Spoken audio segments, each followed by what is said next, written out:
Hello everyone, this is your friend Shinobi Nexus 2.0 and we are back with a new fanfic. What if Naruto returned only after Tsunade begged him to save Konoha? Part 1. It had been 10 years since the death of Naruto Uzumaki of Konoha, betrayed and murdered by the other members of the Konoha 11, his sensei Kakashi, and even Jiraiya, his own godfather, on Tsunade's order.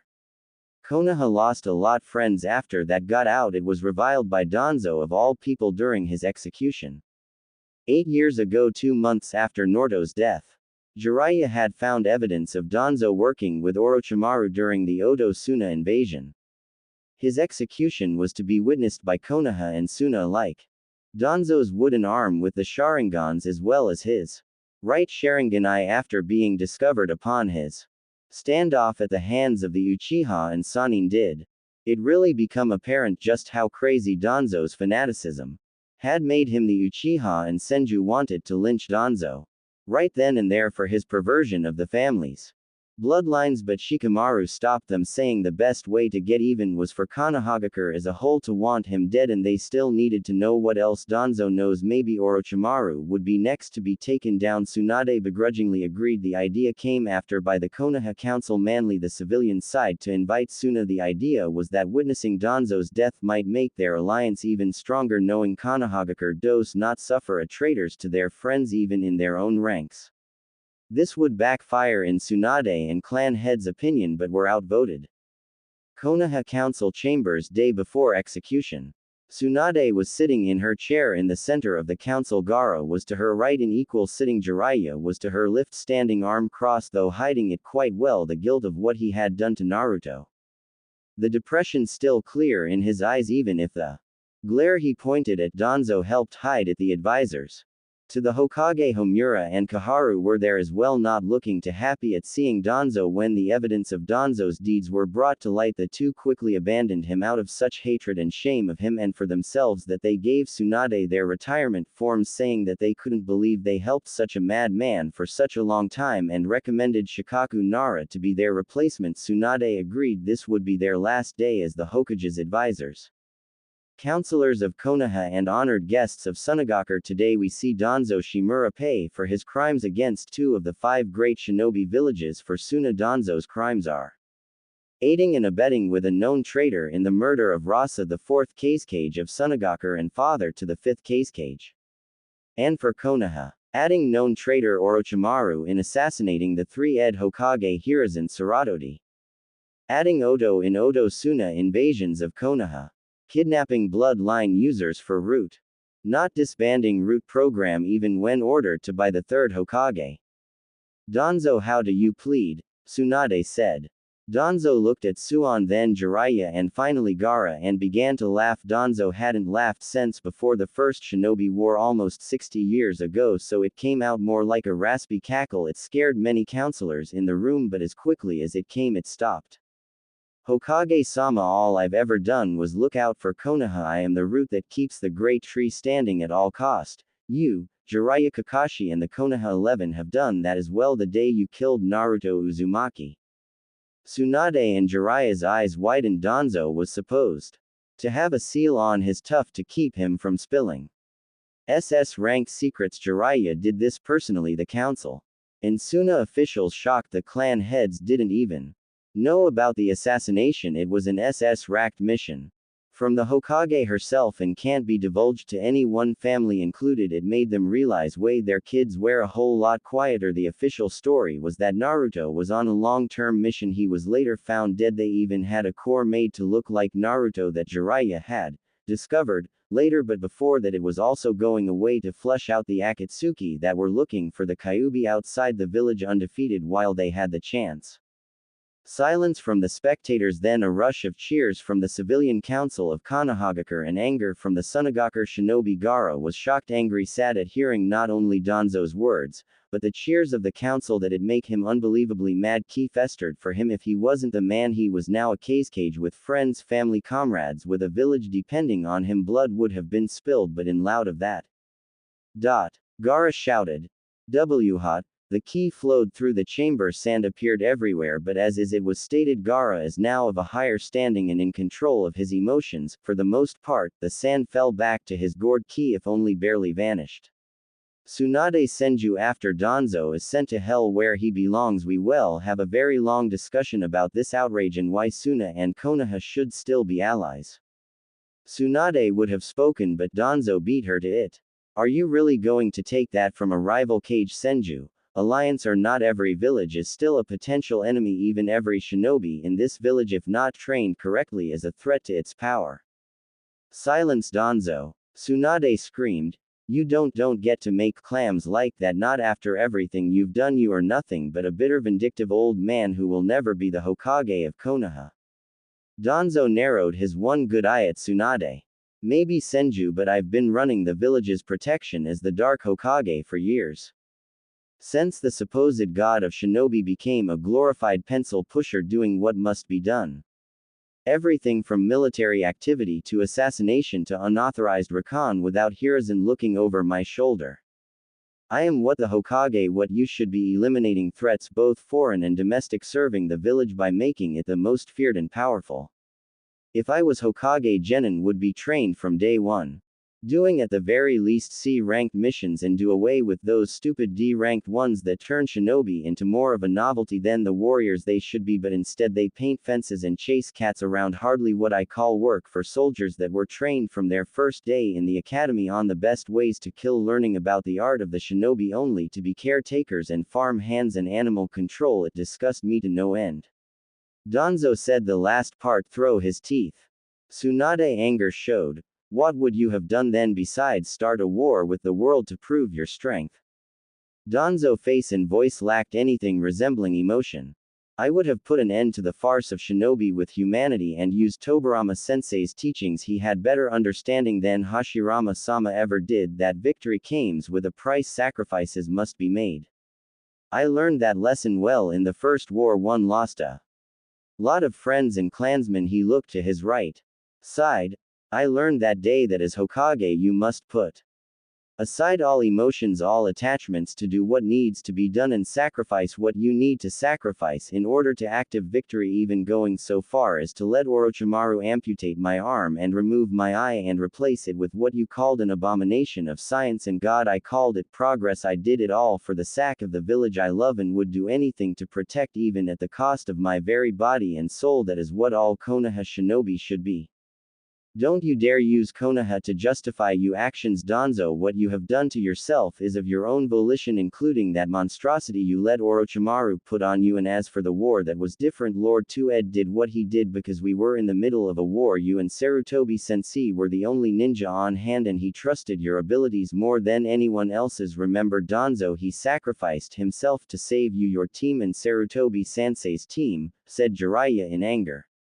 I know he did, boy. I was there in the trenches before you could walk. I know war, its faults and its uses. Tobirama sensei made a mistake as a leader. He should have sent Sarutobi out and saved himself so he could come back and destroy Kumo full force later and show the power of the great Konohagakure, but instead he sacrificed himself, and not but a month later talks of peace with the very person that killed our Hokage, your uncle. Danzo looked at Tsunade with distant. Why didn't you volunteer to hold them off back then, Danzo? Said Kaharu, the advisor to the Hokage, former female member of the legendary team Tobirama. What? Said Danzo angrily. You forget I was there all those years ago with you, Hiruzen and Tobirama sensei, and the same goes with Homura here. I remember it very clearly. Tobirama asked for a volunteer to hold off the Kumo kill squad after us giving the rest of us time to escape. I remember that look in your eyes, Danzo. It was fear. You were going to volunteer but didn't fear that you have preached for so long that a shinobi shouldn't have held you back. Hiruzen was just as scared as the rest of us but didn't hesitate for a moment when it came to his comrade's safety. It took me many years to realize it was Tobirama's final test. We were Konoha's elite, the smartest, strongest and most loyal. Any one of us could have been Hokage that day if we volunteered, but we, unlike Hiruzen, couldn't find the courage to do so. Kaharu said, looking at Danzo dead in his eye, clearly not liking his courage being in question. As Hokage you must defend not only your village, but all who live in it. Know that to be Hokage means Being the head of a larger family, this is the will of fire Hashirama-sama dreamed of, and all Hokages past and present must abide by it. Tobirama-sensei was going to sacrifice himself regardless of who volunteered. He just wanted to know that he was leaving Konoha in good hands. I myself may have respected your realism when it came to the security of Konoha Danzo, and I believe you would lay down your life for it even now, because in your own way you were always loyal to Konoha and would continue protecting it to the end," said Homura, catching many by surprise. Their eyes grow cold, however, as Homura spoke once again. "However, you have done too much damage to the reputation of Konoha, and your traitorous acts costed us a Hokage, a brilliant shinobi, and a very close friend. The atrocities you have committed under this village's name will not go unpunished," he said, loud and clear anger in his voice.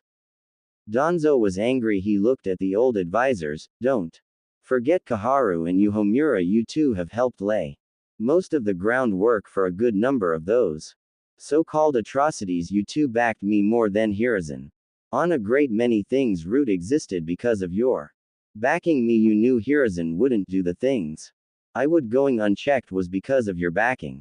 The funding you gave me for all these years and convincing these good-for-nothing counselors to outvote many of the Hokage's propositions has allowed me to come this far. You and Homura have been nothing but tools going against your so-called friend for over 3 decades. You knew Hiruzen was getting old and lost much of his flame as a shinobi. He could have killed me when me and Hanzo teamed up. He could have killed Orochimaru when he attacked, but Hiruzen was weak and wouldn't kill his one-time student. And as for my not volunteering all those years ago, that one act of hesitation on my part turned me into what I am today. I have spent years making up for it, so much so you joined me instead of you, best friend." The two aging advisors lowered their heads in shame at that. Danzo was right. "It's a pity, Tsunade. When you took my advice on Naruto, I was almost starting to see you as a real leader and Jiraiya as a real shinobi. Shame not even the protection of the very village your family created, fought and dead for is not good enough for you. That got Gaara's attention." "What do you mean advice? What did you tell Senju?" Tsunade ignored Gaara not using her title to stop Danzo. "Anbu," she yelled. The Anbu speeded towards Danzo, but where? Stopped by sand. "Kazahage Dono," Tsunade shouted to try and stop Gaara, but the look in his eyes froze, not just her but all in the room, Konoha and Suna alike. Though not directly at her, she could still see it. Gaara with his sand flowing all around the room, chin resting on his crossed hands, elbows firmly on the table, calm yet cold, eyes frozen in a chilling sense of malice. "Danzo, it is taking a lot of my willpower not to revert to my past self, the one that struck fear into the very fabric of my own people, the self that almost justified the bigotry Jinchuriki have faced. It was this past self of mine that almost distorted this village, if not for the efforts of one man, a man that saved me from the darkness, that helped me overcome and be what I am today. And this is the man you claim to have a hand in the death of. So tell me, Danzo Shimura of Konohagakure, what did you say to Tsunade?" His voice and deeds from the past echoed in the minds of all in the room and set shivers up their spines, yet Danzo was calm and collected. Danzo gave Gaara his same indifferent expression he always had and spoke. "I told Tsunade the truth. Naruto was growing to be the danger he was always going to be to the village without proper guidance, but how I said it to her and what she found out when I was captured are different," Danzo said vaguely. "What do you mean by that?" The Kazekage said, eyes locked onto Danzo's very soul. "I told Senju of the degradation of Naruto's seal. After some long and costly research, I discovered that even though Naruto can take the Kyuubi's chakra whenever he liked, he didn't, because prolonged exposure to that level would destroy his body and would allow the Kyuubi to take over, and the seal itself was used on the fly. As they say, it had way too many drawbacks, but there was a failsafe the fourth Hokage put in the seal. If Naruto was killed by unnatural means, the Kyuubi world die. With him, or at the very least it would rip the monster apart to the point where it would take centuries to reform if at all it was true. But as I said, Naruto rarely used the Kyuubi on lease pushed normally into a uncontrollable rage. You've seen it Jiraiya, same with Hatake Uchiha and Haruno. Scary, isn't it? Now imagine what 16 years of bottled up anger from almost 2 decades of beatings, hatred and ignorance from your own people every day of your life. You know that very well, don't you, Gaara? Quote. What Danzo said made sense to many civilian counselors and the clan heads. Danzo looked at the people and smiled. It's funny, if Naruto was given to me to begin with, none of this would have happened. He would have been the weapon he was born to become, but because of Hensen's weakness and the village's bigotry, Naruto became a clear threat. I never wanted people to find out about his tenet for this very reason. Root, however, would have been his home with like-minded people who respected power and the chain of command. Naruto could have showed his true potential. I wouldn't have cared just about his tenet. He would have been trained by the best in all forms of combat, not just his power from the Kyuubi. Naruto could have been a Jonin captain by now and very well have succeeded me when my time to leave this world came. His potential could have been limitless like his parents. Tsunade's eyes widen. He wouldn't, she thought. And who would they be? Gaara said before Danzo could say. A fist flew past his sand and into Danzo's face, shooting him to a wall. It should have knocked him out. That fist belonged to Jiraiya. I've heard enough from you, Danzo. Jiraiya shouted angrily. You have disrespected our Hokage's Konohagakure, its allies, and know you want to leak more S-ranked secrets. Not anymore. Tonight I'm going to seal that mouth of yours shut. Go a proper this time, then tomorrow you're going to die in front of the village you disgraced with your actions. An angry Jiraiya yelled. Danzo, with blood leaking down his mouth, chuckled. What's the point of it being classified anymore, Jiraiya? Are you afraid that it will show just how much of failure you truly are as a sensei and as a shinobi? He said, smiling, then whisper so only Jiraiya could hear. Or even as a godfather, that stunned Jiraiya, making him wince in guilt. Take him away. Tsunade ordered. Ambu appeared, grabbed Danzo and disappeared silently, quickly followed by a very angry Jiraiya. Danzo pissed him off so much Tsunade wasn't even a factor right now. The council and Suna officials looked at each other, suspicious of one another.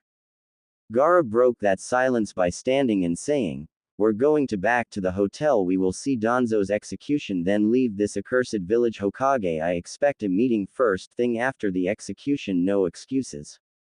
Gaara and company left the chambers. Tsunade's head hanging low, voice in but a whisper, everyone dismissed.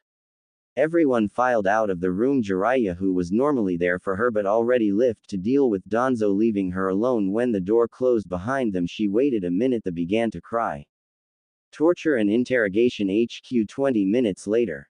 Danzo was strapped to a chair, blood pouring down his face, chest and legs. Anko and Ibiki watching in the back ground, getting a first-hand look at what happens when you anger a Sannin. Neither have ever seen this side of Jiraiya before. The normality, goofy, easygoing, perverted Sannin was ripping Danzo to shreds. They never liked Danzo, but the rarest thing happened. The head tortures felt if only slightly sorry for Danzo, even if they were taking notes of Jiraiya's technique. And even with the violence infected on him, Danzo held in the pain, grinding his teeth. The former root commander was never going to give Jiraiya the satisfaction of hearing him scream in pain when it was done. Danzo grinned, if only slightly. I thought you would finally be the shinobi you're known for, but at the end of the day, no matter how many titles you and Senju have, Jiraiya, you two are not worthy of be called ninja, a perverted clown and a bitter drunk. You two are such a disappointment to this village. If I would have trained the three of you, we'd still have Orochimaru. You would have taken your job more seriously, and Tsunade wouldn't have the emotional crutch about her boyfriend and brother who knows Jiraiya. He said with a smirk. You might have even had a chance with her. Jiraiya's fist hit Danzo in the face, breaking his nose, knocking him out. Shut the up. Jiraiya yanked Danzo's tuft from his mouth using a piece of paper with a seal on it, placed it on Danzo's tuft. The seal would render Danzo unable to speak and burn. All the while Danzo was alive, he looked at his two counterparts Anko and Ibiki with authority in his voice. He said, take the piece of shit to his cell. I want him on round the clock. Watch anyone this up will be next to see me mad. Understood? The two nodded and got out of Jiraiya's way while made his was out. Jiraiya needed a drink and he wouldn't stop till the execution tomorrow. 2 hours later in Danzo's cell. Danzo woke up with a massive headache, the pain Jiraiya inflicted on him taking its toll, the burning of the seal making his mouth feel like it was on fire, but Danzo wouldn't feel that pain for long. However, if Jiraiya would have bothered to look, he would have noticed a second seal under Danzo's tough, a nullification seal that was made special for what had happened to him previously when he activated. It cancelled out Jiraiya's seal. He also had a suicide seal on his upper right wisdom tooth. Every root member had one, including him, even if he never thought he'd ever use it. Danzo could have smiled at Jiraiya's stupidity, but didn't, even if he wanted to, with all his hard work undone, with his sacrifices in vain, abandonment by the council and his closest allies, the Hokage's advisors, Homura and Koharu. Danzo had nothing to smile about. For decades he had been in Hiruzen Sarutobi's shadow, doing everything he couldn't and wouldn't do as Hokage, putting his honor to the side for his bigger picture of making Konoha his home, his village, the most powerful force in the world, and he could not let anything stand in the way of that. Not a rival village trying to conquer or destroy Konoha, or the weak-willed and minded fools in it trying to pacify his village either. Danzo had done everything to stop these things his whole life, and what does he get? Executed tomorrow for treason. Him, Danzo Shimura, Konohagakure's most fearlessly loyal shinobi, then find destroy his village, ruin his legacy, everything he had fought for. He, the last surviving Shimura, will use this to let them all know what they have done to the son of their greatest hero, the fourth Hokage. Day of Danzo's execution. Danzo was walked down a path made between a crowds waiting to see the traitor die.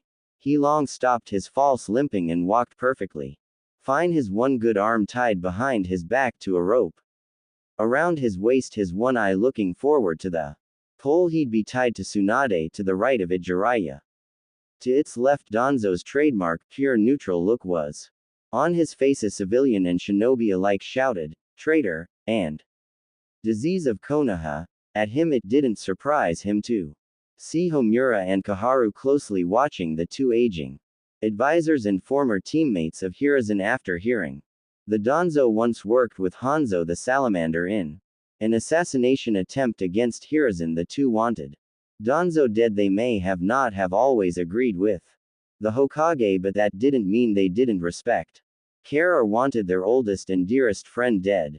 And when more information reached them about Danzo's other dealings come to light, it disgusted them to no end. Even in their advanced years, they fought with the troops during the Oto-Suna invasion. Their code, practice what you preach, and they did. Homura and Koharu took a chunk out of Orochimaru's invasion's force, saving fleeing citizens and injured shinobi. One dose not be put on a team with the god of shinobi, and be trained by a Hokage and end up weak. They were here for two reasons: see the death of Danzo and make absolutely sure it worked. They knew better than anyone that Danzo was the trickiest bastard you would ever meet, and they knew most surviving root members were still loyal to him and would try to save his life if given the chance, and were going to be a part of the execution squad charged with Danzo's death.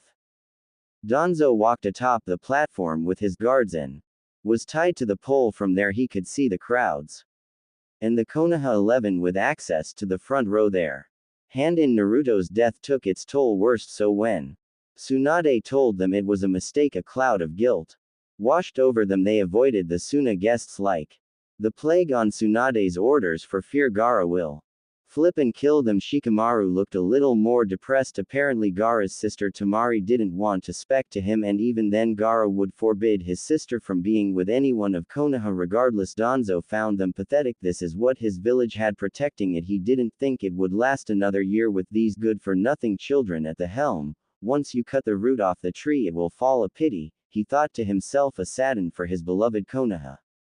Tsunade raised her hand in the air, silencing the crowd with chakra-enhanced vocals. She spoke, "People of Konoha and of Suna, we are here today to witness the death of a traitor, Danzo Shimura. You have been judged by the council and Hokage of Konohagakure and by the honored Kazekage of Sunagakure, and have been found guilty on all accounts, and will be executed by means of the Great Element Release execution." The Great Element's execution was created by Hiruzen Sarutobi during the Great Shinobi War separating into 5 clones of himself. They would then use Hiruzen's strongest jutsu of their particular given element in sequence into the single most destructive attack that can be done by a single shinobi in recorded jutsu history, and cemented Hiruzen Sarutobi's titles as the Professor, for his mastery of the elements, and more famously, the God of Shinobi, for being able to pull off such a move to begin with. When it comes to traitors of Danzo's skill as a shinobi, it was a don't take any chances jutsu, even if it is known as the overkill jutsu, and Tsunade thought it would be a nice middle finger to Danzo killing him with the third's legendary jutsu, but seeing as no one shinobi can pull of the attack, it would be a 5 shinobi attack with Asuma for the wind, Sasuke for fire, Himura for earth, Kaharu for water, finished of Kakashi's Chidori for the most likely unneeded killing blow. Hiruzen's former teammates and son jumped at the opportunity for revenge for their father and friend Sasuke because of the evidence he found of the Uchiha massacre for Danzo's former arm and eye, and about Itachi's role, while not absolving his brother any if at all. It brought to light on a great many things about his family which angered and saddened him greatly. Danzo's death as for his brother and family. Kakashi was going to do it to regain any honor he still had left. Naruto's death affected him worst of all, with another comrade dead by his hand and lying to Iruka about the truth. Kakashi felt like he was the biggest failure of Team 7, Minato and Konoha. He had failed his own teachings and hoped Naruto's spirit could forgive him. Finally, the time has come. Tsunade raised her hand to signal the execution until, and here I thought the condemned were allowed some last words. Hokage-sama, Danzo said with smirk. Tsunade's eye widened. How? Jiraiya said in surprise and anger, only for a smiling Danzo to open his mouth and lifting his tongue to show the nullification seal under it. All become annoyingly clear to Jiraiya how Danzo got past his silence seal twice, no less. Tsunade mentally cursed Danzo. He got her with her own grandfather's law. She was wishing her grandpa didn't write so many merciful laws when he built Konoha. The whole point of the seal was to keep that from happening. People of Konohagakure. Danzo shouted for all to hear as silence fell on the crowd. My name is Danzo Shimura, Root Commander, the Dark Hokage Shinobi of Konohagakure. I am all these things, but the one thing I am not is a traitor. I have served Konohagakure for decades doing what must be done, but today I'm being punished for doing my duties as protector of the great tree. But even my beloved village can make monsters. First there is Me, the faithful commander of Root, then Orochimaru, man-made monsters, the both of us. The last but not by far the least, the Kyuubi brat Naruto Uzumaki Namikaze, the fourth's legacy and son. Danzo had to laugh at the expression from the crowd. You people have been tormenting and now killed the very child of your greatest heroes, Minato Namikaze and Kuisha Uzumaki. Ha ha ha. Danzo laughed insanely, all sense finally leaving him.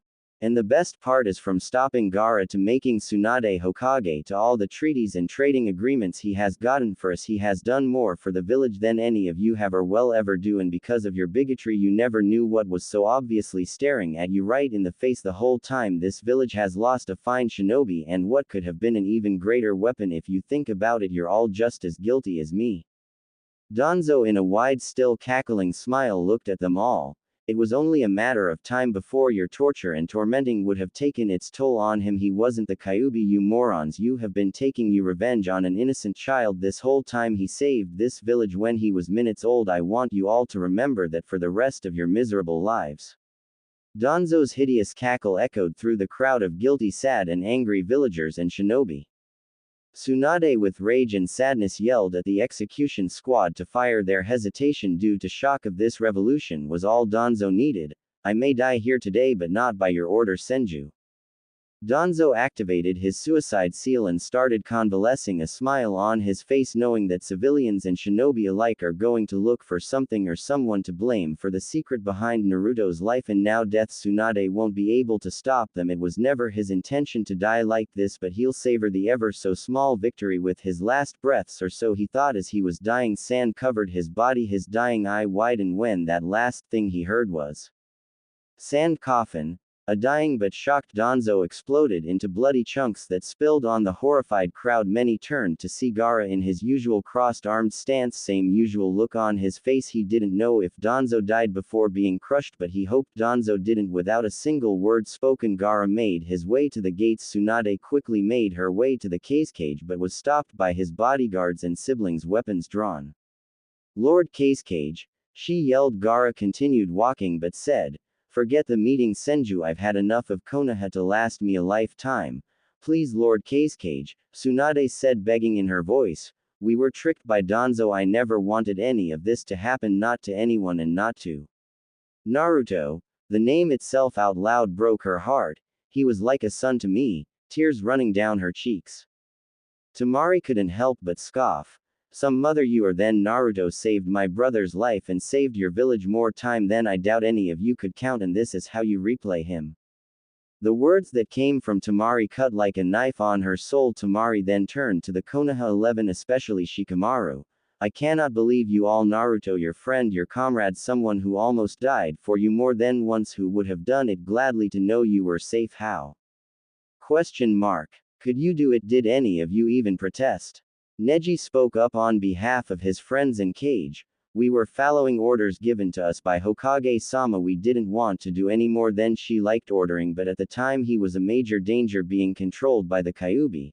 Or so we thought. It took a week just for us to gather the nerve to do this mission." The depression was heard loud and clear in his voice. Gaara didn't want to hear any more. "We are leaving. I will discuss this with the Suna Council. Until then, Konohagakure is on very thin ice. Don't come anywhere near my territory or it's war, understood?" Tsunade nodded, not wanting to anger him any further.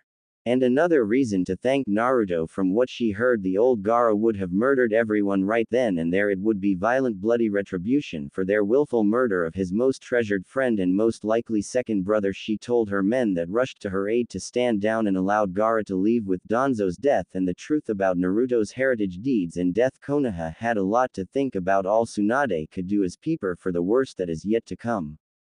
The day Gaara left was the day Konoha will remember as one of the worst days in village's history. During the execution of the traitor Danzo Shimura, they failed to keep him from revealing the truth about Naruto's death and failing to notice wave merchants in the village to sell their merchandise. When they returned to Wave, they went straight to the village leader, the bridge builder Tazuna, who was not pleased at all. The Konoha-Suna alliance was still active, mainly due to the Cage's brother Kankuro. After explaining to Gaara that as much as he himself hated to defend the village after what they did to his brother and leader's best friend, Gaara had to understand that one ninja, no matter how great of a man he was not a good enough reason to abandon Konoha. Kankuro's reasons were more for military backing in times of war. Suna didn't fully recover yet from the losses of the Suna-Oto invasion, and Konoha did sign a new treaty after that. So Gaara could consider Konoha and Suna, even Kankuro was to oversee the new treaty to be signed on Gaara's behalf. Believe it or not, the makeup-wearing puppeteer can be a very good negotiator when he needs to be. This new treaty ensured Konoha would back Suna but also give the Cage all missions coming from Spring Country with no hassle from now on, and the resource they needed at a lower price. Konoha was backed into a corner with their old contacts and allies disappearing in rumors of a war with Iwagakure. After hearing Konoha didn't have a Jinchuriki anymore and had to agree, Konoha was still the strongest village, but the Naruto incident, as it is called, cost the village a fortune with non-military countries that Naruto had a hand in, and lost respect from military villages for being so easily manipulated into killing one of their own, even though it was the son of the hated Yellow Flash and the Red Devil. It actually made it worse.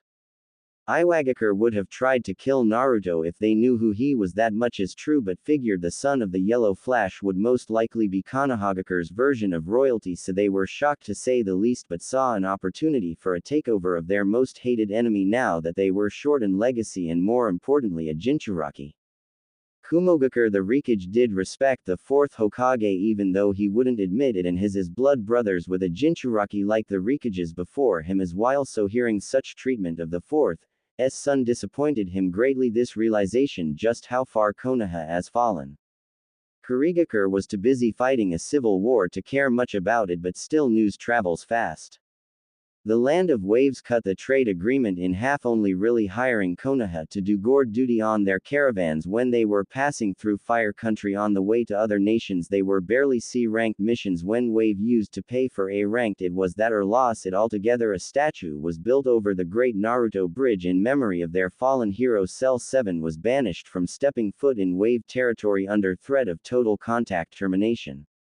Spring's daimyo Koyuki Kazuhana gave all her country's missions Sunagaker. Following word of the Naruto incident, she didn't outright ban Konoha from Spring lands, but she did use her old contacts in the filmmaking industry to put an embargo on movies going to Konoha, costing the village a little bit of revenue because they're one of the only places in Fire Country that can accommodate a movie theater. The financial crisis got so bad for the first few years after the war that the council outvoted the Hokage when it came to dipping into the joint Uzumaki Namikaze bank account. Seeing as there was no living relatives for the money to go to, it saved the village but depleted it altogether. Jiraiya was heartbroken, using his dead students and wife's funds and his now deceased godson's inheritance to save a village he was starting to despise. Even worse, some counselors were found dipping into those funds for their own gain. Jiraiya's anger was stuff of legends after that. The once known Konoha 11 were now known as the Kyuubi killers to many in the village, who, even knowing of Naruto's heritage, they were still happy now the beast was dead, and to many others like the Ichiraku family, the traitor 11, the knowledge of what they have done hunted many of the legendary ninja.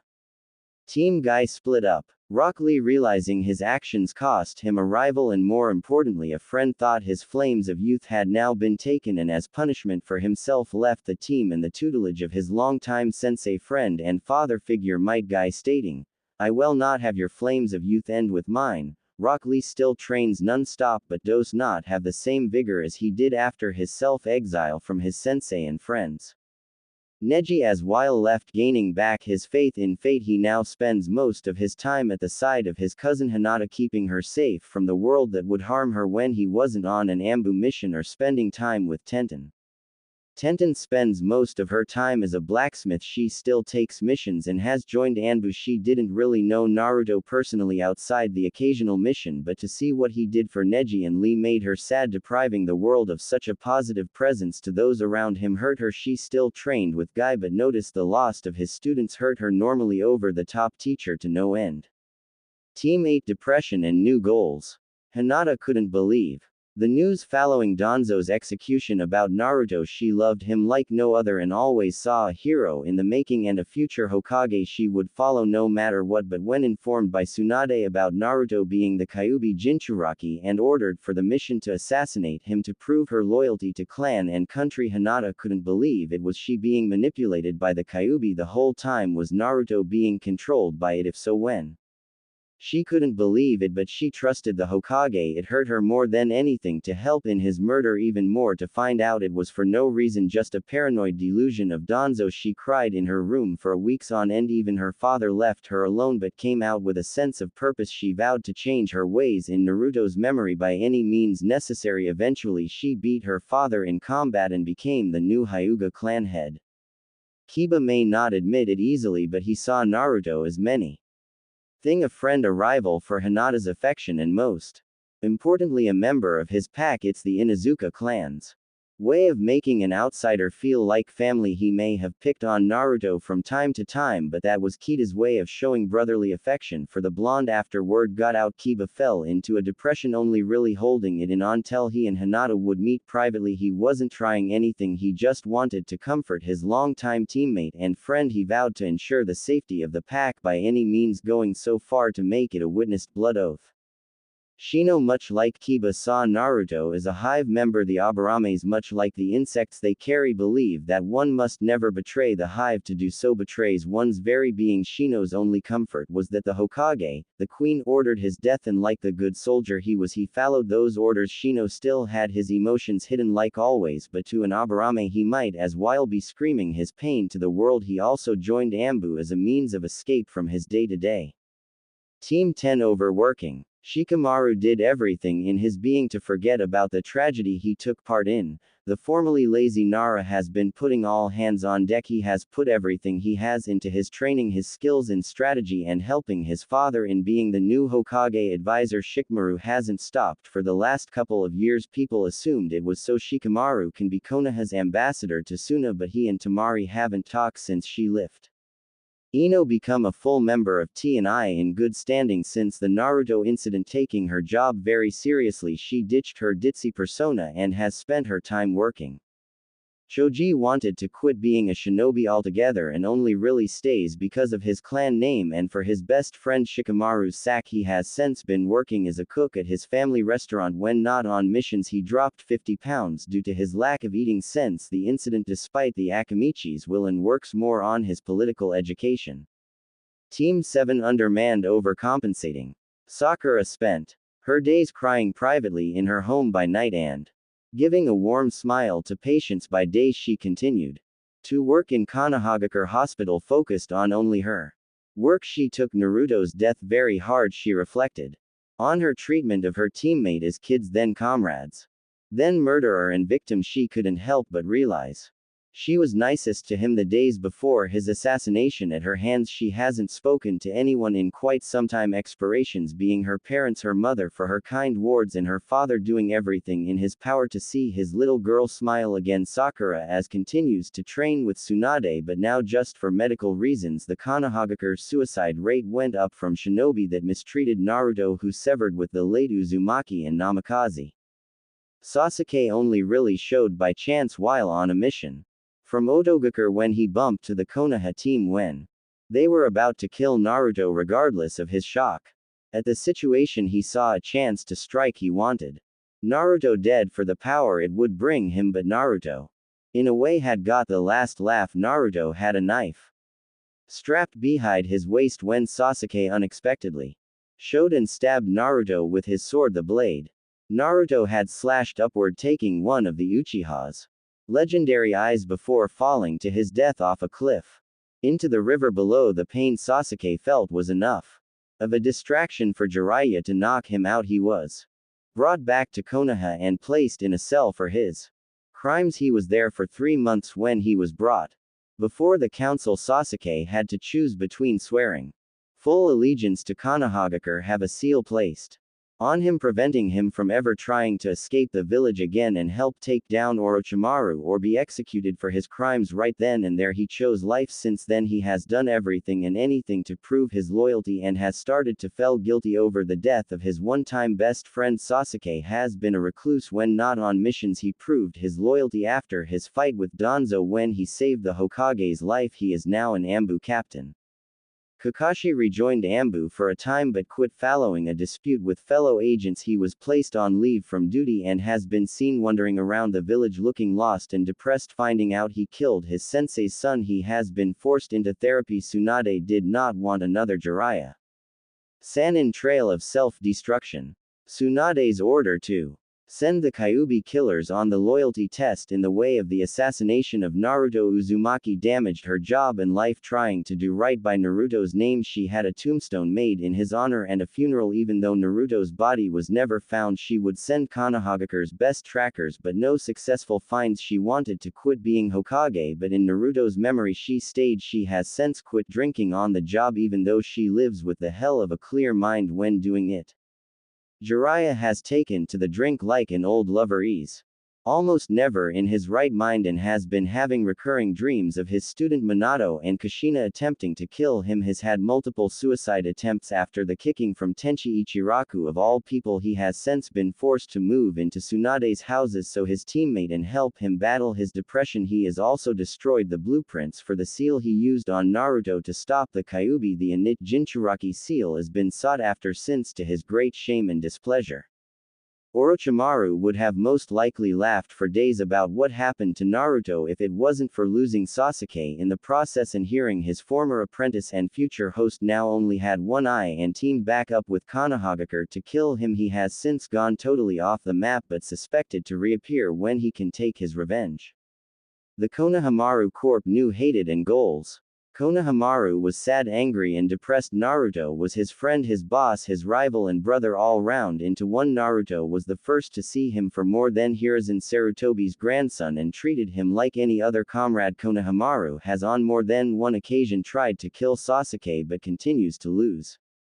Tsunade keeps him from being arrested. He now puts all his time into training and doesn't look at the traitor 11 as any more than that. His uncle Asuma has tried everything to apologize for the sack for his students, but it fell on deaf ears. His dream has changed form, wanting to be Hokage for the village to being one, so he can't get rid of Tsunade from the position.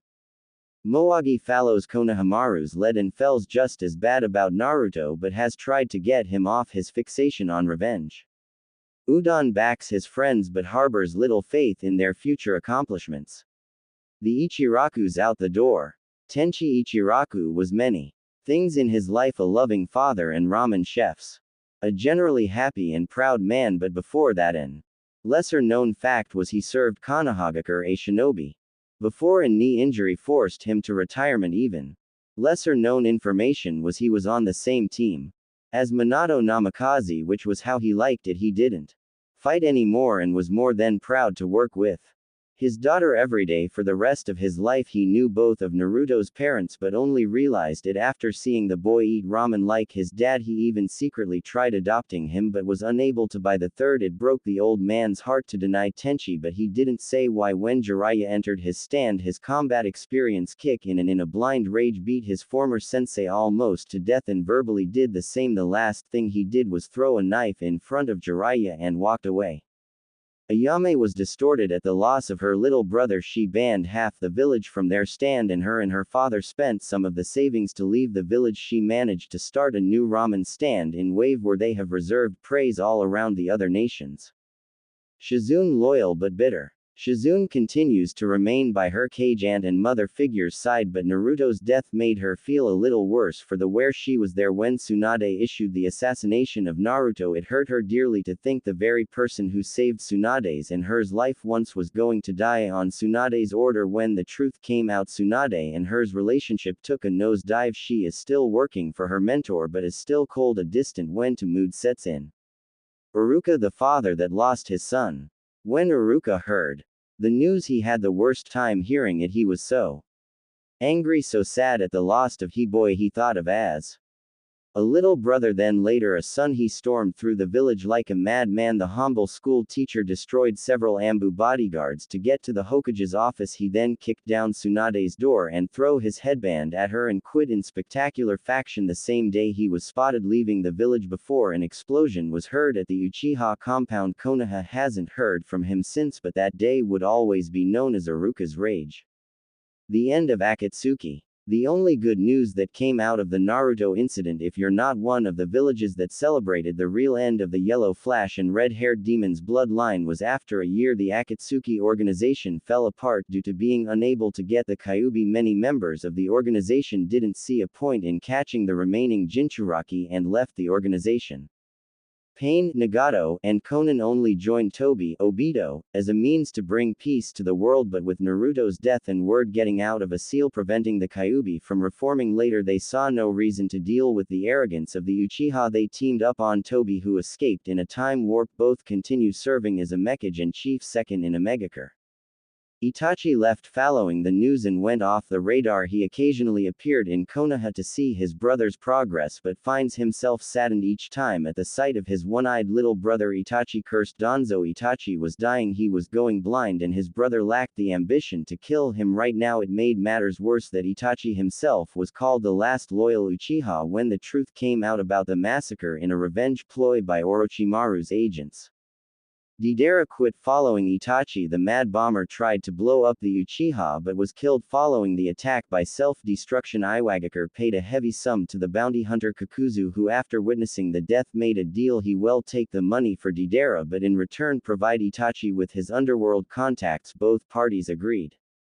Kakuzu, due to the organization's now lack of money, left immediately. He was offered a job by the same shadow company that makes the bingo books, and the offer of cash and the erase of his bounty was too good to be true. He has since been working still as a bounty hunter but also does accounting with Kakuzu. You pay your debts on time, no expectations.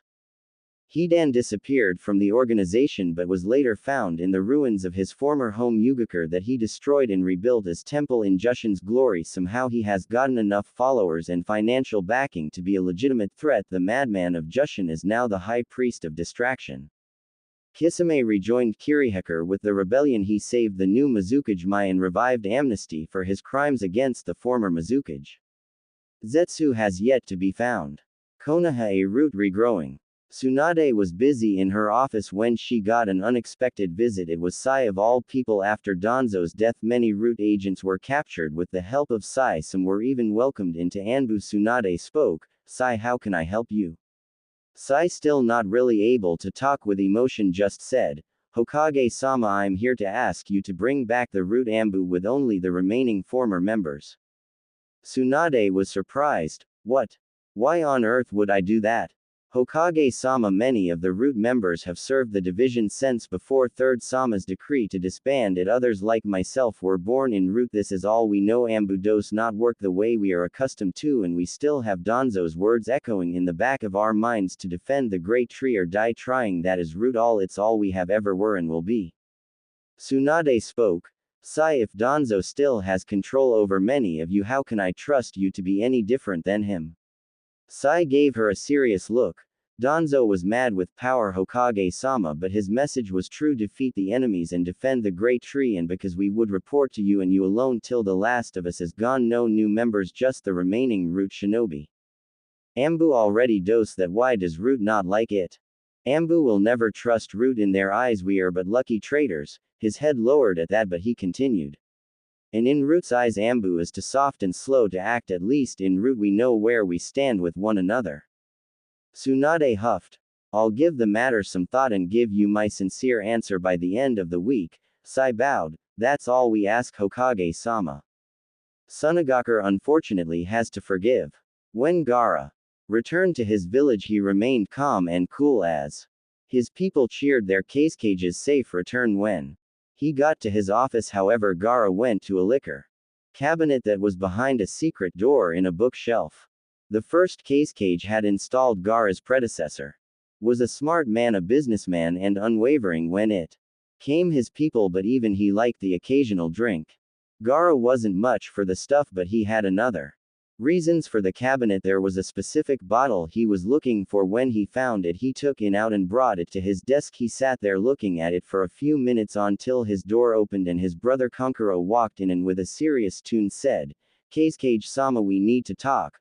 Gaara nodded without taking his eyes off the bottle. It was rare his older brother used his official title. He only ever said it on business to other villages or in very serious matters. What is it, Kankuro? It's about what happened in Konoha. Gaara's eyes narrowed. I see. As Kankuro sat down, he finally noticed the bottle his brother was staring at. What is it?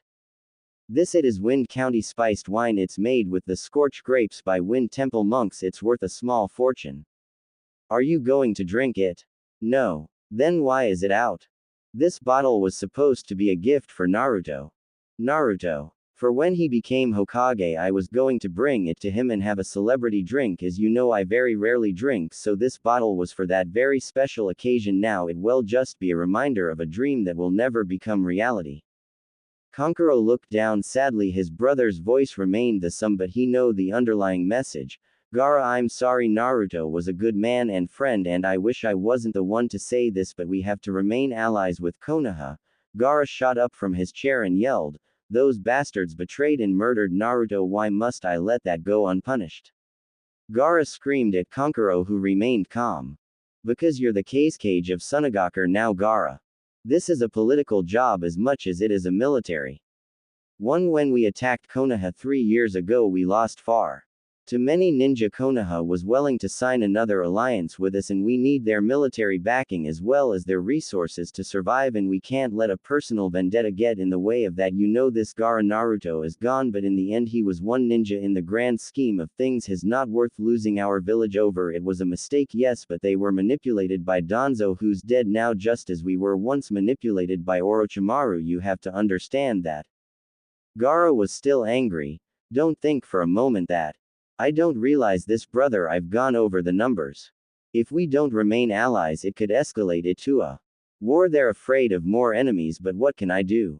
Just to let something like this slide will make us look weak. Gaara said, unsure, but Kankuro looked at his little brother and leader that he'd follow into hell without being asked. Konoha is going to want to resign another alliance with us out of desperation and to assurance that the old one won't be broken. That gives us the window of opportunity to make some demands yet supply the same things we already brought to the table. In return, it will take a while for them to realize this, so we have time to get our facts straight. Till then we can have a non-hostility agreement with them. To say Gaara was surprised at Kankuro's diplomacy was an understatement. How do you know all this? Kankuro gave Gaara a sad smile. When father was trying to make you into a weapon, he trained Tamari and I in diplomacy and negotiations. We've had teachers just for that sense as long as I can remember. I believe we were supposed to hold your leech when he died and one of us was supposed to the next cage, but all things considered, Gaara, I'm happy it's you. You deserve this more than anyone and we will always have your back. Gaara smiled at his brother but then needed to ask, how is Tamari holding up? Kankuro frowned. She's not happy with Konoha Shikamaru, especially. She thought he was smarter than this, but she's more worried about you. Gaara nodded. I'll see her after I finish some paperwork. It will distract me for the time being from current events. Kankuro looked at him. No, you two need each other right now. Go, I'll cover for you. Is that an order to your cage? If it needs to be, it's an order from your big brother. Very well, think you can handle it. It's not known as the cage's madness for nothing. I'll be fine. Gaara walked to the door. Suit yourself. As he walked out, Kankuro waited for the door to close and give it another minute before he smirked and summoned clones of himself that got to work while he went to take a nap. Over the cures of the last 10 years, Konohagakure as seen war 5 years ago. Iwagakure tried to attack Tsunade on a diplomatic assignment to said village. Her and Jiraiya, along with their bodyguards Shikamaru and Kiba, managed to escape by killing their way out. It was war. After that, Konoha, with the aid of Tsunagakure, won the war and kept up the name of the strongest village of the 5 great villages, but it survived only by a thread. Since then, the village has been accepting contracts that have not been very appealing to the Hokage and, on occasion, thanked herself for allowing Sai to bring back the root organization, as they personally didn't care about or needed money, and allowed it to go into the village. And given some of the requirements of the jobs, the emotionally void ninjas were the only ones capable of completing them. The only other source of income was the backing of the fire daimyo, who was rather keen on keeping Konoha the strongest village, even if he was at the same time sad for the death of the Yellow Flash's son. He took it personally as he grew to respect the poor boy's father and D2C ranked missions, which don't really need anything like trained Ambu or Jonin. Tsunagakure's cage Gaara, now 26, got some satisfaction in seeing Konoha get knocked down a peg. Learning much about the art of diplomacy from his siblings, he managed to get the support of Kurigakure's new Mizukage, who was impressed by her fellow red-headed cage enough to sign an alliance. It was enough for Tsunagakure to take Iwagakure's place as the 3rd great village, followed by Kurigakure with Iwagakure for last place, but Kumogakure was still in 2nd and Konoha in 1st, but still Gaara's village has never been better. Konoha present day. The date October 10th has had a long, terrible history in the village from the Kyuubi attack that resulted in the death of the 4th Hokage and his wife Kushina, to the birthday of Naruto Uzumaki, and the beginning of almost 2 decades of torment for the boy. Indeed, October 10th is a staple of Konoha's history.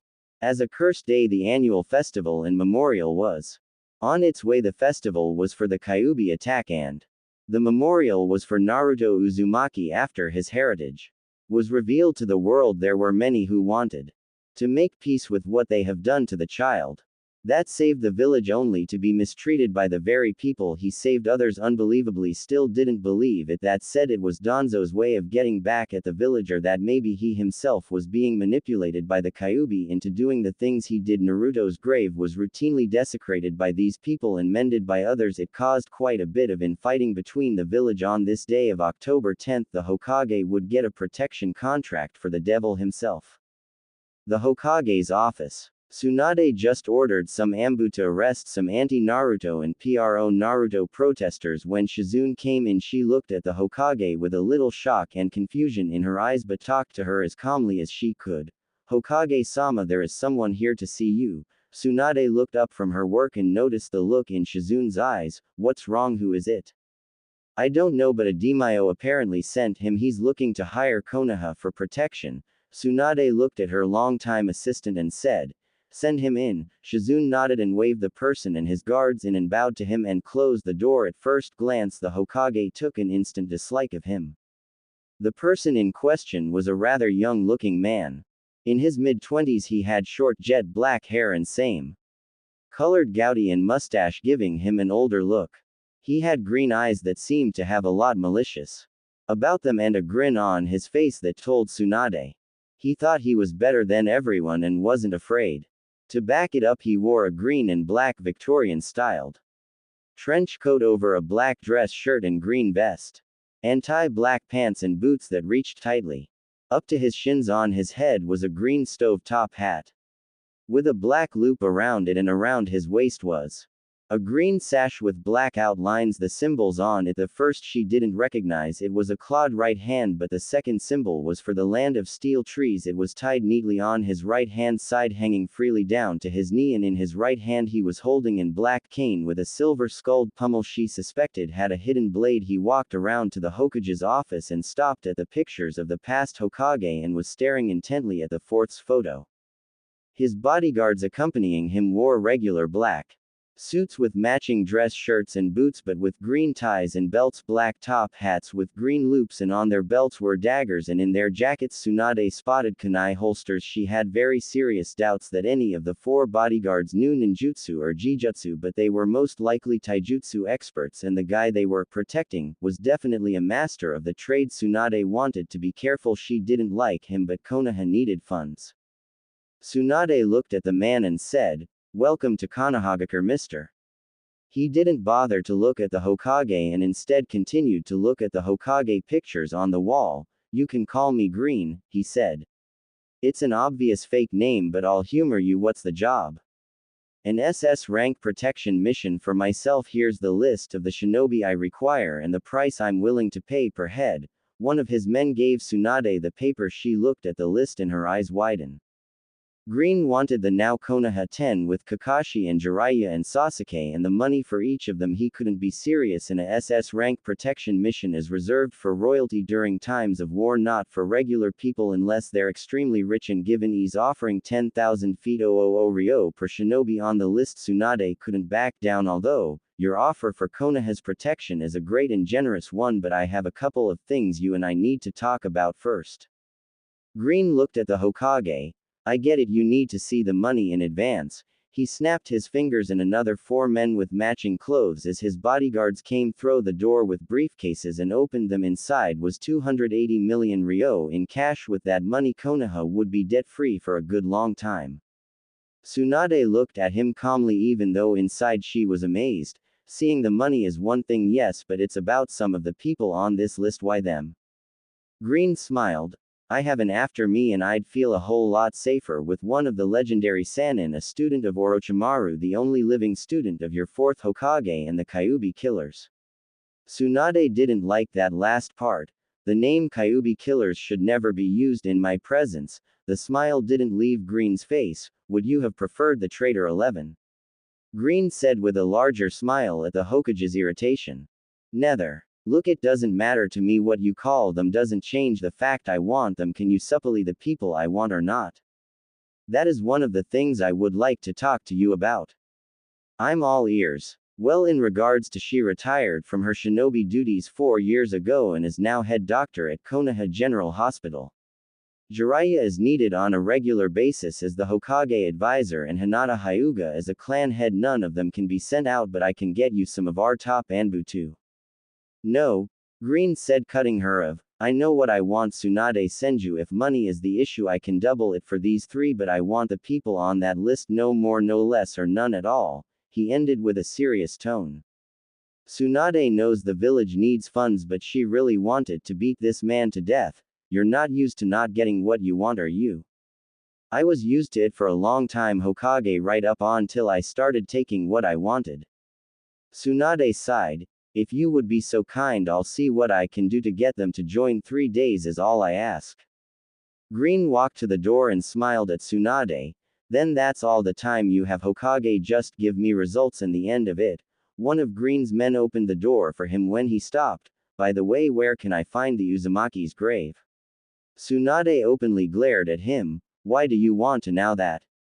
Just wondering what all the hubbub is about. People here seems to miss or hate him, even his killers. Green said, looking more innocent than before, but Tsunade didn't buy it for a moment but said, in Konoha Cemetery, Shinobi Sector Common Area. Green smiled a humorous smile. Even in death he still can't be near his parents, chuckling at Tsunade that the thought. He walked out. Tsunade looked at the door wide-eyed and angry, then saddened. Naruto's heritage was common knowledge now, but his grave was in the area for the common shinobi. That particular area was for shinobi who were orphans or clanless, instead of being buried in the Hokage sector where the Hokages and their immediate family go, where his father and mother are. But due to the council not seeing eye to eye, Naruto was put in the common area as what was supposed to be a happy medium for those who wanted him buried in a Konoha grave and those who didn't want him buried in Konoha at all. Konoha Cemetery. Flowers were tossed on a grave. It was marked with, "Here lies Naruto Uzumaki Namikaze of Konoha, a shinobi comrade and friend, a true hero." Everywhere he went, the man known as Green stared at the grave in amusement, looking at the flowers already placed and the graffiti calling Naruto a demon bastard, and, "I'm glad you're dead, filth." As he was watching, one of his men was apologizing to him. Apparently one of his places was attacked and a lot of his men are now dead. It appears his coming, sir. What should we do? Which place this time? Green said calmly and really uncaring given the news. One of your narcotics labs in the Blaze village, sir. Well, that's about 4 days if you run non-stop, so no worries, we'll be gone by then, maybe. Maybe, sir. Yes, maybe. I am rather enjoying it here, and besides, I doubt even he would come attack me in the middle of Konoha. Sir, with all due respect, ease. A look from Green shut him up, then he bowed. Forgive me, sir. Don't mention it. I get it, you're a little scared of our friend, what with him trying to kill us and all, but don't worry, it's all under control like always. Green gave the man a reassuring smile, but he found it more frightening than anything. At Konoha General Hospital, Sakura Haruno's office. Sakura was sitting down at her desk drinking sake, an unfortunate bad habit she got from her mentor, handedly looking over medical paperwork, but really thinking about the old days in Team 7. She hated the festival. Every time it came, she'd work a double shift to take her mind off of it, and with the constant fights that happened between the anti and pro Naruto leagues, the hospital was never short on staff to have something to do. In her musings of the past, she failed to notice the knock at her door till it got louder. She looked at the door, hid her drink, and said, "Come in." The door opened to reveal Tsunade. Sakura put her drink back on her desk and filled another glass. "Tsunade-sama," Tsunade said with a warm smile, "how have you been?" Sakura leaned back in her chair and took a sip of her drink. Tsunade looked at her. "That good, I guess you've been overworking as usual." Tsunade ended with a sigh. "What's this about, Tsunade-sama? We haven't gotten together in a while, and you know I don't like being bothered during the festival time." Tsunade knew all too well Sakura's feelings about the festival. She still hasn't forgiven herself or Tsunade about the Naruto incident. Tsunade gave Sakura an apologetic look. "Sakura, this is going to be hard to ask, but I need you to return to active duty as a shinobi." Tsunade flinched at the 1,000-yard stare Sakura gave her. "What was that, Hokage-sama?" Tsunade gave her a sympathetic look. "We have a client going by Green. He is paying for a SS rank protection contract with Konoha, but he wants Jiraiya, Sasuke, and Kakashi and the Konoha 10 as a whole, you included. If he doesn't get all of you, he'll straight up cancel the whole thing." Sakura, "Konoha needs the funding and what he's offering we can't ignore. I wouldn't come to you if it wasn't this important." Sakura was angry. She had retired from the shinobi life after the war was over and has spent the last 4 years healing the people of Konoha and trying her best to get over her personal demons. She worked her way to being head doctor and surgeon. To ask this now, she looked at Tsunade. "Why me? Why can't he get some else?" Sakura yelled in anger. I'm sorry Sakura, but Konoha must come first. In this you must understand that sacrifices have to be made in order for the village's survival. Sakura glared at Tsunade. Sounds like something Danzo would say. That's not fair Sakura. Neither is this Tsunade. After everything that happened between us you would take away everything I've worked hard for. How do you even know he's on the up and up? Tsunade grabbed a glass Sakura poured earlier and chugged it. When she was done she looked at Sakura. He showed me the money, he's offering 10 million each, that's 280 million in total, and he even said he'd pay double for you Jiraiya and Hinata. Do you understand what we could do with that money Sakura? Sakura gave questionable look. Still SS rank protection. At that price who or what is he running from? I don't know, I have 3 days to get you 3 to join, then we can get all the information and make a decision. A decision that appears to have already been made, which is why I'm being forced back to active duty. Oh, I'm sorry being asked. Sakura sighed. Look, I know Konoha is in a bad place right now, I understand that much Hokage-sama, but it's taken me years of non-stop work to get here. It wasn't just your training, it was my own. Well, now you want me to throw it out the window. How can you make up for that? Tsunade was a little annoyed now. Look what happened with Naruto and the war is something that if given the chance I would change in a heartbeat, but I can't. All I can do is try to be the leader of this village, and right now it needs the money I'm trying to keep any more wars from happening. Don't you dare think for a moment that you're the only one suffering Sakura Haruno. Sakura glared at Tsunade. She long since lost her fear of the Hokage's legendary anger. I had to kill my friend. My comrade under your order, an order you didn't fully look into. I had to stop a whole armada of Iwa ninja to protect the MASH base I was at, and still had to deal with the death of my patients and staff because of the scouts that came from behind when reinforcements didn't arrive, because some royal didn't see the point of spending the resources for the sick and dying, and you did nothing to stop that from happening. Sakura's glare intensified. So don't tell me I can't complain when you come into my office to ask me to be a shinobi again to make some rich happy. Tsunade understood where Sakura was coming from. Since Naruto's death, Tsunade could barely hold her own in the Hokage chair. The war with Iwagakure didn't help either. Sakura, I have known suffering long before you were even born. I lost my brother, lover, and drive to be the best. She looked at her former apprentice, sadness unhidden. Naruto was the only person that was able to convince me to come back to Konoha and take up the mantle I hated so much. Tears fell from her eyes with every word. When I saw Naruto, I saw Naoki, I saw the son I never had or deserved to have. When I issued that order, I felt like not only was I killing Naruto, my only true successor and family next to Jiraiya, but the last piece of my soul. I keep the cage position and remained sober while doing it as my own punishment for the crime I have committed to such a good person that should have replaced me long ago. As angry as Sakura was with Tsunade, she was still sympathetic. I don't like this, but I'll join as the medic, but after this I'm done for good and you will never come to me like this again. Tsunade nodded. She left without saying a word while Sakura poured another drink, not really knowing which emotion to feel right now.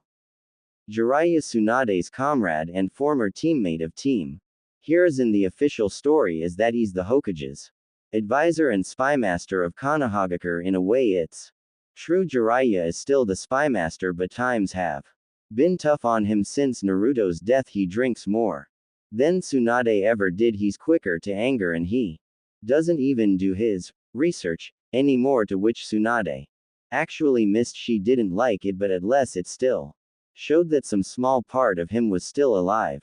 She's been having him take therapy, but it hasn't helped at all. Right now he's getting plastered at one of Konoha's shinobi-only bars, with all others in the room giving the legendary Sannin a wide berth, all except the one across the table from Jiraiya. It was Anko Mitarashi, the former student and only survivor of Team Orochimaru and third in command of T, and I wasn't one to run from anything, especially a drink. She sat there quietly, eyes locked on Jiraiya. It annoyed the Sannin to no end. He looked at her. What do you want, Anko? Jiraiya asked. Anko remained silent and had a sip of her drink. Everyone else is smart enough to leave me alone, why not you? Jiraiya said angrily. It's not about being smart, it's about being scared of you, old man. What? I know fear. I've experienced it because of that bastard teammate of yours, and I use it every day at work, and I am feared by reputation alone. I'm no Sannin, but I can be more scary than you could ever be. She stood up and whispers to Jiraiya, I'm just making sure we don't have another Orochimaru. With that she left walking past Tsunade who was coming in. She walked over to a stunned Jiraiya and sat down at his booth and said, how have you been Jiraiya? Tsunade mentally cursed herself for that one. He looked at her. What do you want? Can't you see I'm busy drinking? The years have not been good to Jiraiya. He had dark circles under his bloodshot eyes from lack of sleep due to a rescuing dream of Naruto and his father and mother's anger with him. He smelled of booze. His muscle tone has gotten thinner. His spiked hair got sticking and dirty due to lack of bathing, and depression was all too clear in his face. It broke his oldest friend's heart. Jiraiya looked at Tsunade waiting for a response till, we have a new client going by Green. Jiraiya looked at her puzzled, whoa, why should I care? Because he's paying for a SS rack protection mission at Demayo, precise 10 million per head. The money did interest Jiraiya. That's a lot, but still, what does it have to do with me? I've seen the money, but I don't trust him as far as I can throw him. Jiraiya smirking a little. You throw people pretty far, Tsunade. She glared at him. He want Naruto's assassins as bodyguards, you including. That got Jiraiya angry. What, why us? I don't know. I have Ambu following him around. I don't know what he's planning or who he's running from. I need you to keep tabs on him. Dig something up if you can before we take the mission. I don't want to, but Konoha needs money.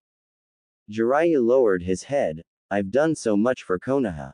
Tsunade, maybe too much. I lost my student because I wasn't there because of Konoha. I lost the woman I thought of as a daughter-in-law because of Konoha. I couldn't even be there for my godson because I had a spy network to look after. For Konoha I brought back my oldest friend to take up a position she despises because Konoha needed a leader, and with all that after I just was finally thinking I could be the godfather I should have been. For 13 years I had to kill my godson because of Konoha's bigotry and the suspicion of a psychopath. He poured another drink. Everything I've lost for this village. I understand now why you didn't want to come back and why you punished yourself now.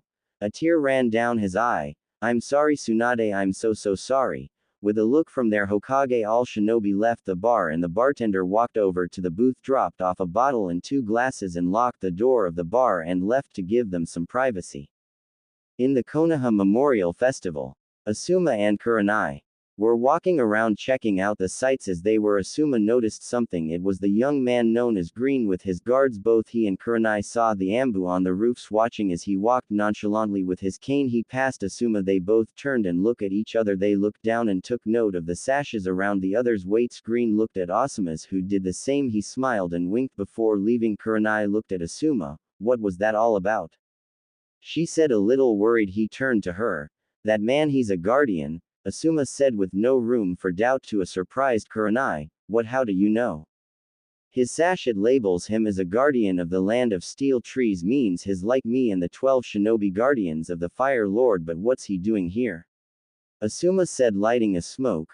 His kind don't leave their country unless escorting their daimyo, and they don't need bodyguards, which what I assume the guys with him are. We should take this to Tsunade-sama ASAP. Kurenai nodded and they vanished.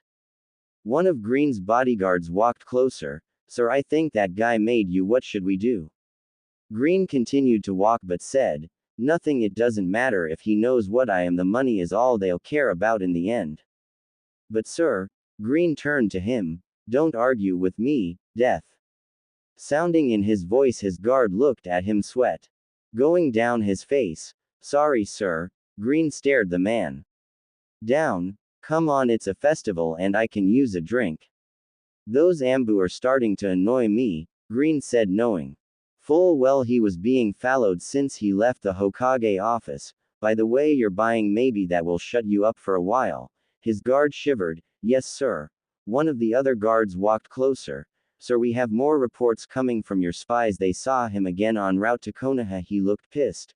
Green smiled at his men. Sounds like we're in for some good times soon, but still send word to our branch in Sparks Village, see if they can hold him off for a while. You think they can handle it, sir? No, but they were lacking in their payments last week, so might as well let our friend deal with them. Yes, sir. Who knows, maybe they'll kill each other. Green chuckled. Though I know it will be pretty one-sided. They'll at least make good meat shields till he gets here. Now let's get those drinks. his men shouted, "Yes, sir." The Hokage office. Asuma and Kurenai arrived at the Hokage's office, but the only one there was Shizune tidying up the paperwork for tomorrow. She saw the two shinobi. Asuma-san, Kurenai-san, what brings you here tonight? Shizune, where is Lady Tsunade?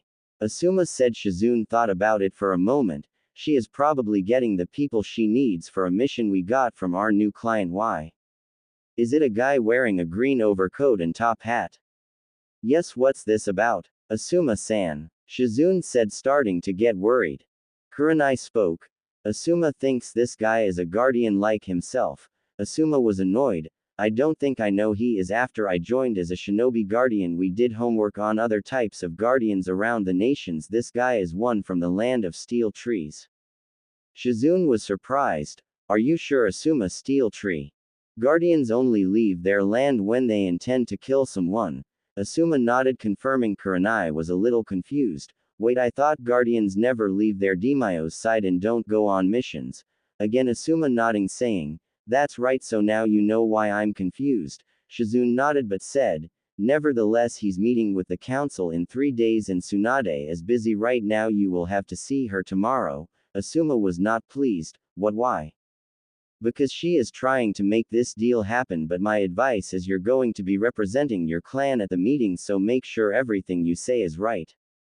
The second day of getting Green's list finished came, and it took all of Tsunade's inner strength to leave Jiraiya in his room where she carried him. She wanted to be there for him, but duty called, so she had to leave. A passed out Jiraiya still mumbling in his sleep, apologizing to the ghosts of his past. Next up, the Hyuga clan head. Hyuga compound training area. Hinata Hyuga was training with her sister after a long morning of politicking with the Hyuga council over her short reign as clan head. Hinata banned the use of the cage bird seal and was instrumental in turning the main and branch families into one big clan. She wasn't very kind in words with her speech of get along or get out. It was more for the main branch than anything, but all understood. She also gives a small fortune every year to the Naruto Initiative, a charity to help orphans of war and the abandoned people of the elemental countries to great success, started by a now 21-year-old Inari with the backing of Koyuki Kazana. As Hinata was training, Neji walked up to her. Hinata-sama, Tsunade-sama is here to see you. Hinata stopped and looked at her sister. That's enough for today, Hanabi. Work on straightening out your arm strikes and speed. Naji here will help you. Hanabi nodded as her and Neji walked to the training dummies. In the Hyuga tea house, Tsunade was sitting cross-legged on the floor sipping her tea, waiting with 2 down and 1 to go. She hoped beyond hope that Hinata would join with the least complications, but even though she's the Hokage, politics with sending clan heads out on missions is a totally different thing. As she waited, thoughts have entered her head. She didn't like him one bit, and whoever was after him was probably strong and deadly enough for the SS-ranked assignment of former Akatsuki member. Someone in the bingo book. An entire nation. Green didn't seem like the kind of person to not to piss people off. She'll get to the bottom of it after the meeting. While she was on her way to the Hyugas, she also bumped into Asuma, who told her his finds on Green, making it more strange right now. Getting Green's list was a good way to get him to slip and tell her who he was. The door to the tea house opened, reviling Hinata. She wasn't one for kimonos or fancy dresses. Instead, she wore standard shinobi undergarb with a white coat, not unlike Tsunade's, but the sleeves were tighter around the arms and wrists, and a black strip going down the back with the Hyuga crest in white with the black background. Hinata sat down opposite Tsunade and nodded in respect to her cage. Tsunade-sama, clan head Hinata. Tea was poured in Hinata's cup by a Hyuga member. She picked it up and sipped it.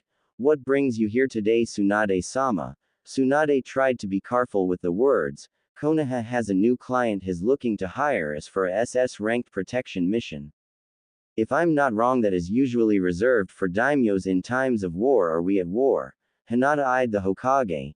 Not that I know of, but he is rich enough to pay the cost. Could be for who or what's after him is that deadly, or it could be for his status. I honestly don't know, Tsunade said. So you need Neji. Neji and you? That got Hinata's full attention. Pardon me, Hokage-sama. Now Tsunade was really careful when saying, the client goes by Green for now. He wants me to assemble a team of bodyguards he chooses, and they are everyone involved in the Naruto incident. Hinata's eyes widened for a split second, then she looked at the Hyugas in the room. Everyone out, they bowed and left. Tell me everything, Tsunade-sama, Hinata said seriously. Don't leave anything you know out, Tsunade talked lightly. For right now we know wants everyone from the Naruto incident and that an assassin is after him, but Green already has bodyguards watching him. My guess is they're not trained shinobi, so he wants the extra backup. Hinata didn't seem happy with the lack of information. Don't clients normally have to give more than that for Konoha's help?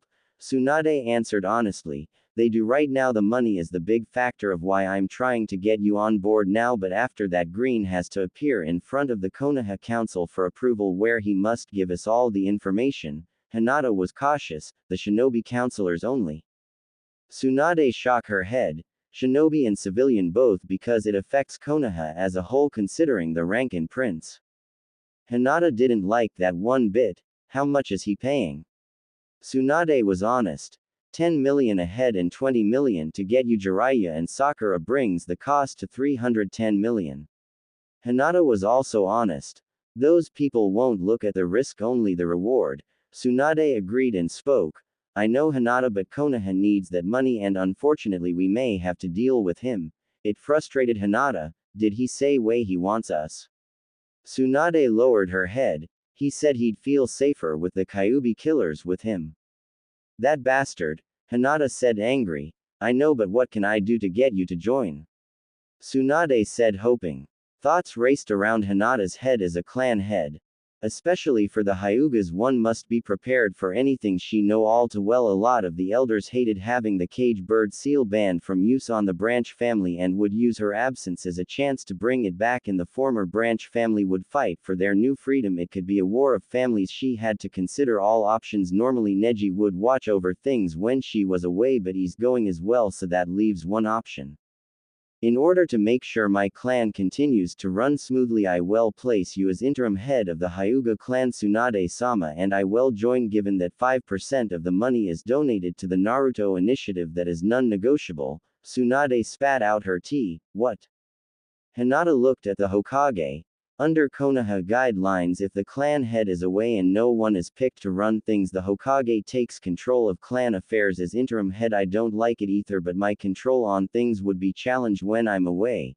Tsunade saw the sense, but she had to say, but really 5%, do you know how much that is? She shuddered. 15,500,000, Hinata said nonchalantly and continued, would you prefer 10%, Hokage-sama? Tsunade was sweating.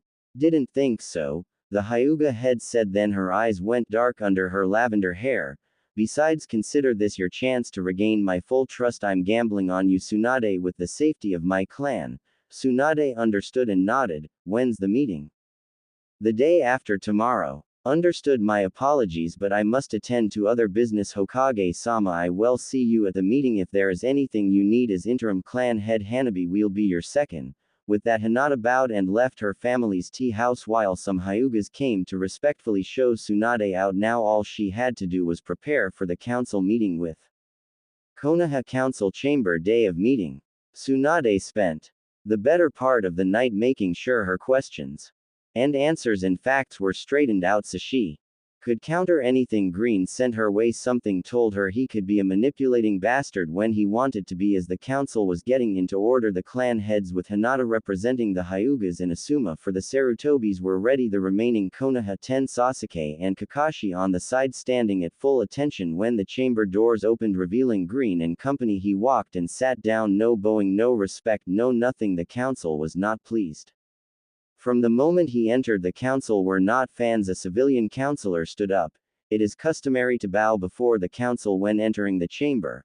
Others nodded in full agreement. Green looked at him with piercing green eyes. It sent shivers down their spines before smiling. My humble apologies, O mighty one, he said sarcastically, but last I checked I'm willing to pay a very large sum to Konoha if not angered, so in that regard shouldn't you be bowing to me, so I will. The counselor was annoyed but sat down to Green's very obvious amusement. The Hokage watched the situation take place before banging her hand on the table. Make the council come to order. She looked at the client and spoke clearly. The council has come here today to hear the job presented by it is up to us to decide whether or not Konoha should accept it. Understood. At the council's nodding she continued. You came to us with a SS-racked protection mission for yourself and are willing to pay up to 310 million ryo for this. Is that current?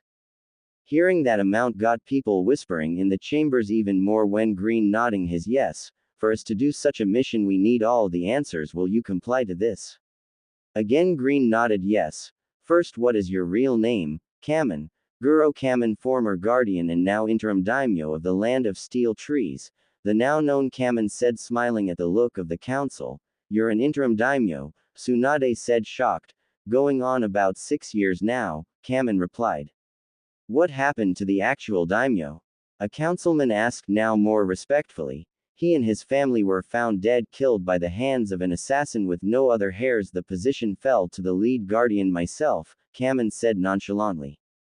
Where were you during this? As a guardian, especially the head, you should have been with your daimyo at all times, Asuma said, not buying the story which Kamen caught on to. Unlike your daimyo, mine liked his family time. He would normally spend this time alone and he wouldn't stand any objections on our part. That's when the assassin stuck. Asuma nodded but still didn't like the answers. Tsunade continued her questioning. Do you know anything about who's after you? He nodded. Do any of you know or remember the Taijutsu, an assassin master known as the Shade? Eyes widened from the shinobi council as well as the older civilians. The Shade, that's impossible. He died by Lord Fourth and Lady Kushina's hand back in the Third Shinobi War. One was there, Tsunade said in shock. If that's true, then how on earth did he train the guardians of Steel Tree, I wonder? Kamen said, holding his chin in false thoughtfulness. Kamen looked at the counselors seriously for a moment.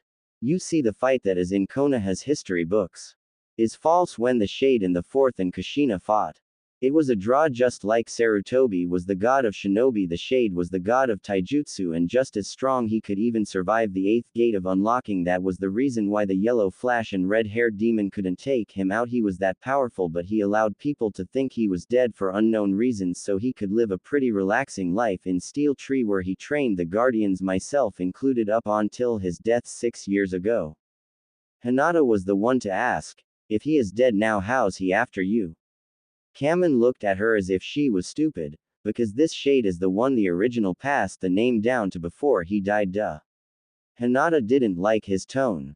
Care to word that a little more respectfully? He smiled at Hinata. No, but anyway, the title of Shade went to the one who mastered all of the master's skills till he was either equal or above the original. Shikaku Nara took interest and asked, so the person who's chasing you is equal or stronger than Lord Third in his prime in taijutsu? Murmurs went around the chamber when they heard. One of two, yes, Kamen said, prompting the Nara head to ask, who's the other? Kamen smiled. Me. Inochi looked at Kamen in disbelief. If you're really that strong, why not deal with this yourself? Tsunade bit her lip. She was cursing the Yamanaka in her head for insulting the rich guy's manhood, but Kamen didn't seem to care. It's quite simple actually. I've fought him more times than I care to count, but we are even each time. I want to kill him personally, but he's starting to gain allies as he's going along. Asuma asked. Then why hire Konoha for protection instead of a assassination mission? Kamen looked at him. Look, he was stupid as well. Because none of your assassins couldn't possibly get the Shade. He has to come to you, and when he does, I want to be ready. The shinobi counselors understood his reasoning. The Shade is a legend even to this day. Anbu and any assassins still try to compete for such a title, and even though he wasn't a member of Konoha, he was one of Guy's taijutsu heroes. Shikaku was wondering something. If I might ask, Lord Fourth and Lady Uzumaki were two of the most powerful shinobi in Konoha history, and I doubt that this Shade was planning to fake his death the whole time, and he fought the both of them more than once. If he is as powerful as Lord 3 as Wei, didn't he just kill them right then and there? That earned the Nara head a glare from the others. Kamen raised his eyebrow. Well, that's the million ryo question. My guess is it was his great deal of respect for Kushina Uzumaki's skill. He always said he wanted to train her. He didn't care for Minato, said he was in the way of one of Konoha's greatest warriors' potential. Shikaku raised his own eyebrow. Lady Uzumaki's potential for what? Kamen answered plainly. Don't know, maybe to be to an even better warrior then. She already was. Every time he fought them he noticed Minato was a two-trick pony. Flying Thunder God Rasengan FTG Rasengan. Over and over he know each time prediction was one of his self-trained skills. He'd say being predictable means you die. He took a breath, but when it came to Kushina her skill in swordsmanship and taijutsu appealed to him. For a student that could learn from a master, Kushina had what Minato never did: his respect as a warrior. A civilian counselor stood up angrily. The fourth Hokage was the greatest hero we ever had. How dare you or some good-for-nothing assassin insult him? Kamen gave a smirk. I'm guessing you're one of the counselors that used to send gangs after his son Naruto, was it? For the amount of fanaticism you're currently showing me. That made the counselor wince. Don't forget your attitude is what killed your greatest hero's son and what could cost you your village, so sit down and shut the up and know your place, because I bet if either Minato or Kushina were alive today they would be more pissed at you than me. Kamen said, smirking. Jiraiya, though angry with Kamen's lack of respect towards his dead student and godson, asked, why was the Shade even at Steel Tree when he made a name for himself as a freelance assassin? Kamen smirked, pissing the Sannin off. That would be up to the original Shade to answer. It's not like he kept notes. My guess is it was where he chose to retire, and he also trained others. The one after to me is his best student, Kamen said with a frown. Kamen looked at the Hokage board. Have I answered all you questions, Hokage? Will you take the job or not? Tsunade bit her lip but said, the last thing is, where are you going and how long would it be? Kamen thought about it. Back to Steel Tree, and for as long as it take to get the Shade. Tsunade nodded. Okay, your shinobi escort will be waiting for you at the front gates 6 sharp. Kamen nodded. Excellent. He turned to his men and they left the briefcases on the table as he them left, not before saying to his new bodyguard. Tsubasa said, everyone dismissed. Later at the Akamaiki restaurant, the Konoha 10 were sitting at their usual booth. Choji cooked everyone's favorite dishes and began to eat. I hate our new client already, Shikamaru said. Everyone nodded. There is something about him I don't trust either. He seems like he would rather kill than talk. Neji said, I don't know, but I'm surprised. He is supposed to be a guardian like Asuma-sensei. Should we be worried? Ino asked. I'm more worried about this Shade guy chasing him, especially if he is as strong as the third. Kiba said. The god of taijutsu, incredible. I want to meet him and test myself against him. Lee said in all seriousness. Are you crazy, Lee? He'd kill you. Tenten said, angry. At least it would be an interesting fight, Lee countered. Ever since the Naruto incident, Lee has punished himself with constant missions, training, and even joined Sasuke's squad. Lee has a profound hatred for the Uchiha but follows orders to the letter. He has also been more realistic about shinobi life and is a stone-cold killer when he has to be, and more calm and detached from his friends.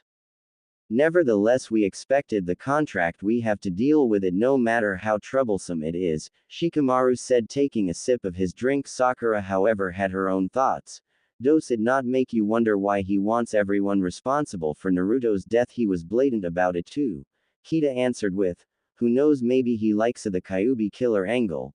Lee gave Kita an annoyed look and said, or the traitor. 11 inches that made them lower their head. They ate their meals slowly, thinking about tomorrow.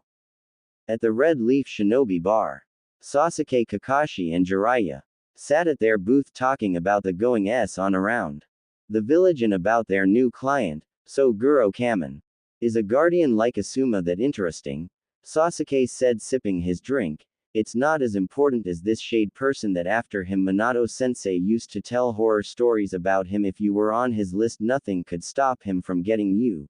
Kakashi added, a little worried. Shade was a prick, plain and simple, Jiraiya said on his third drink to his companions first, but that didn't change the fact he was a strong one for someone who doesn't use jutsus, Kakashi replied. Jiraiya nodded at that and said begrudgingly, I did fight him myself a handful of times. He was able to counter everything I threw at him. He then added, but what do you expect from Hanzo, the Salamander's old mentor? That made the other two men's eyes widen. But Hanzo is from a Megakure and the Shade is from Steel Trees. Why would he train Hanzo?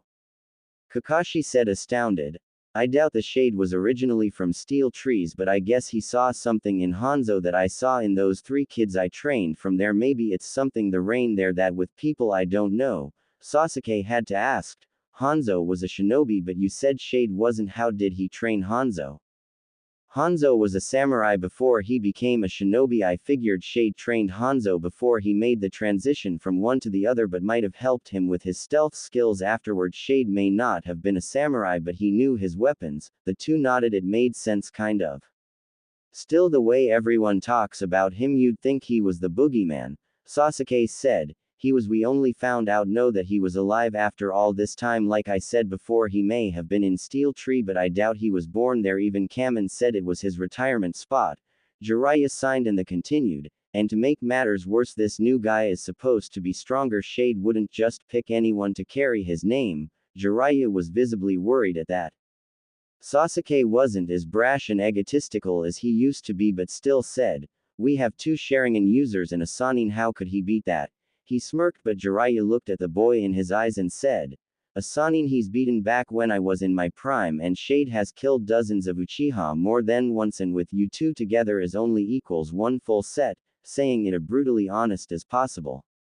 Sasuke didn't like hearing that, but let it go. No use in fighting Jiraiya on that, but he stood up. "I'm going home. I'll update the men before the client gets there in the morning." He left without another word. The new and spooky information is going to bother him the rest of the night. That was a bit harsh, Jiraiya. Bit me, Cyclops. The day was nice, the sun just barely over the great Hokage monument. The time 5:45. The shinobi that would accompany Guro Kamen appeared to find their client waiting for them. To their surprise, Kamen looked at the escort with a smile. To the front was Jiraiya, a lot cleaner because of Tsunade's orders. He still looked like hell, but clean, wearing his usual attire. Kakashi no book in his hand, not looking any better when he got the order from Tsunade for this mission. It surprised him, to say the least. His self-hatred for his part in the Naruto incident made him unfit for D-ranked missions, let alone high-priority escort, but he did want to get out of Konoha for a while. He spent the better part of his time in isolation from everyone, the ghost of his past always hunting him. Sasuke Uchiha, he now wear all black Ambu attire with an Ibiki-style jacket and eye patch covering the horizontal scar on his removed right eye. Sasuke has proven his loyalty to Konoha, even going so far as to keep his tracker seal. He swear on his Uchiha name to rectify his mistakes of the past, and had since earned the respect of his comrades of his team, the Raven Corps, a hard-hitting team of Kiba and Akamaru, Rock Lee and Tenten. When they enter a village, no one tries to piss them off, but still keeps his same traits. The only person he seems to want to talk to was his ex-teammate and sensei. He has also held up his search for Itachi until Konoha was back in tip-top shape. Sakura hasn't given Sasuke the time of day for 10 long years. For this mission she had her professional and cold domineer. She wear classic Jonin attire with a red cross on the right arm and a first aid kit with scalpels on her back waist. This was her get it done and go home type of attitude she had since the end of the Fourth War. Hinata wore a Jonin uniform with the Hyuga symbol on the back, hair in a ponytail standing to attention, back straight, chin up, a stance befitting of a clan head. Gone was her timid self, now replaced with a person who had respect without needing to ask. Rock Lee had done away with the green tights and orange leg warmers he had as a sign to mark his place in Team Guy, and had on black Ambu gear, a turtle-style Ambu mask on, a symbolic respect for his former sensei, who would have eagerly given Lee his contract with the very summoning beast if Lee had the chakra needed to summon them. He hadn't spoken a word to many his old comrades in a long time. On his plate was the Raven Corps symbol. He didn't like Sasuke but followed his orders, and since his departure from Team Gui he studied as many martial arts as he could. Rock Lee was now a true taijutsu master. Shikamaru wear his Ambu captain gear on his right arm. Was his team symbol for his shadow stick unit, a team built of Shino Ino Choji Neji aka Konoha's patients.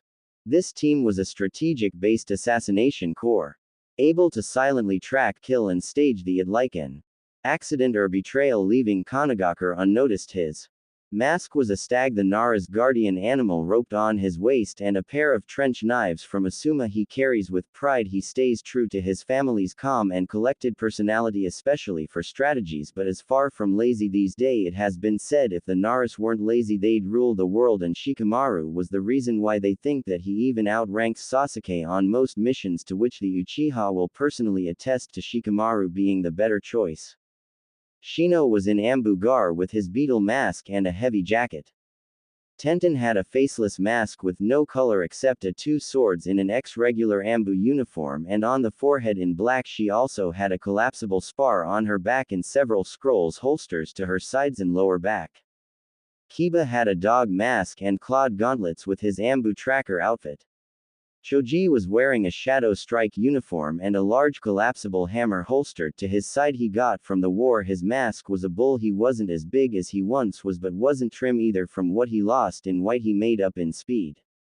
Ino had an Ambu uniform with an Anko-style jacket, though her was a dark purple. Her mask was a cobra like her T&I Poison's mentor. Neji had on an owl mask so no one saw his Byakugan active to scan Kamen, where he found a hidden blade in his cane, 2 daggers behind his back, hilts down, and brass knuckles in his sleeves with a spring lunge for quick use, multiple flat throwing knives, and what really caught Neji's eye, a ring on Kamen's right middle finger that seemed to have stored chakra in it, and a seal on the silver skull of the cane that Neji didn't know about. He would have to tell Jiraiya about it.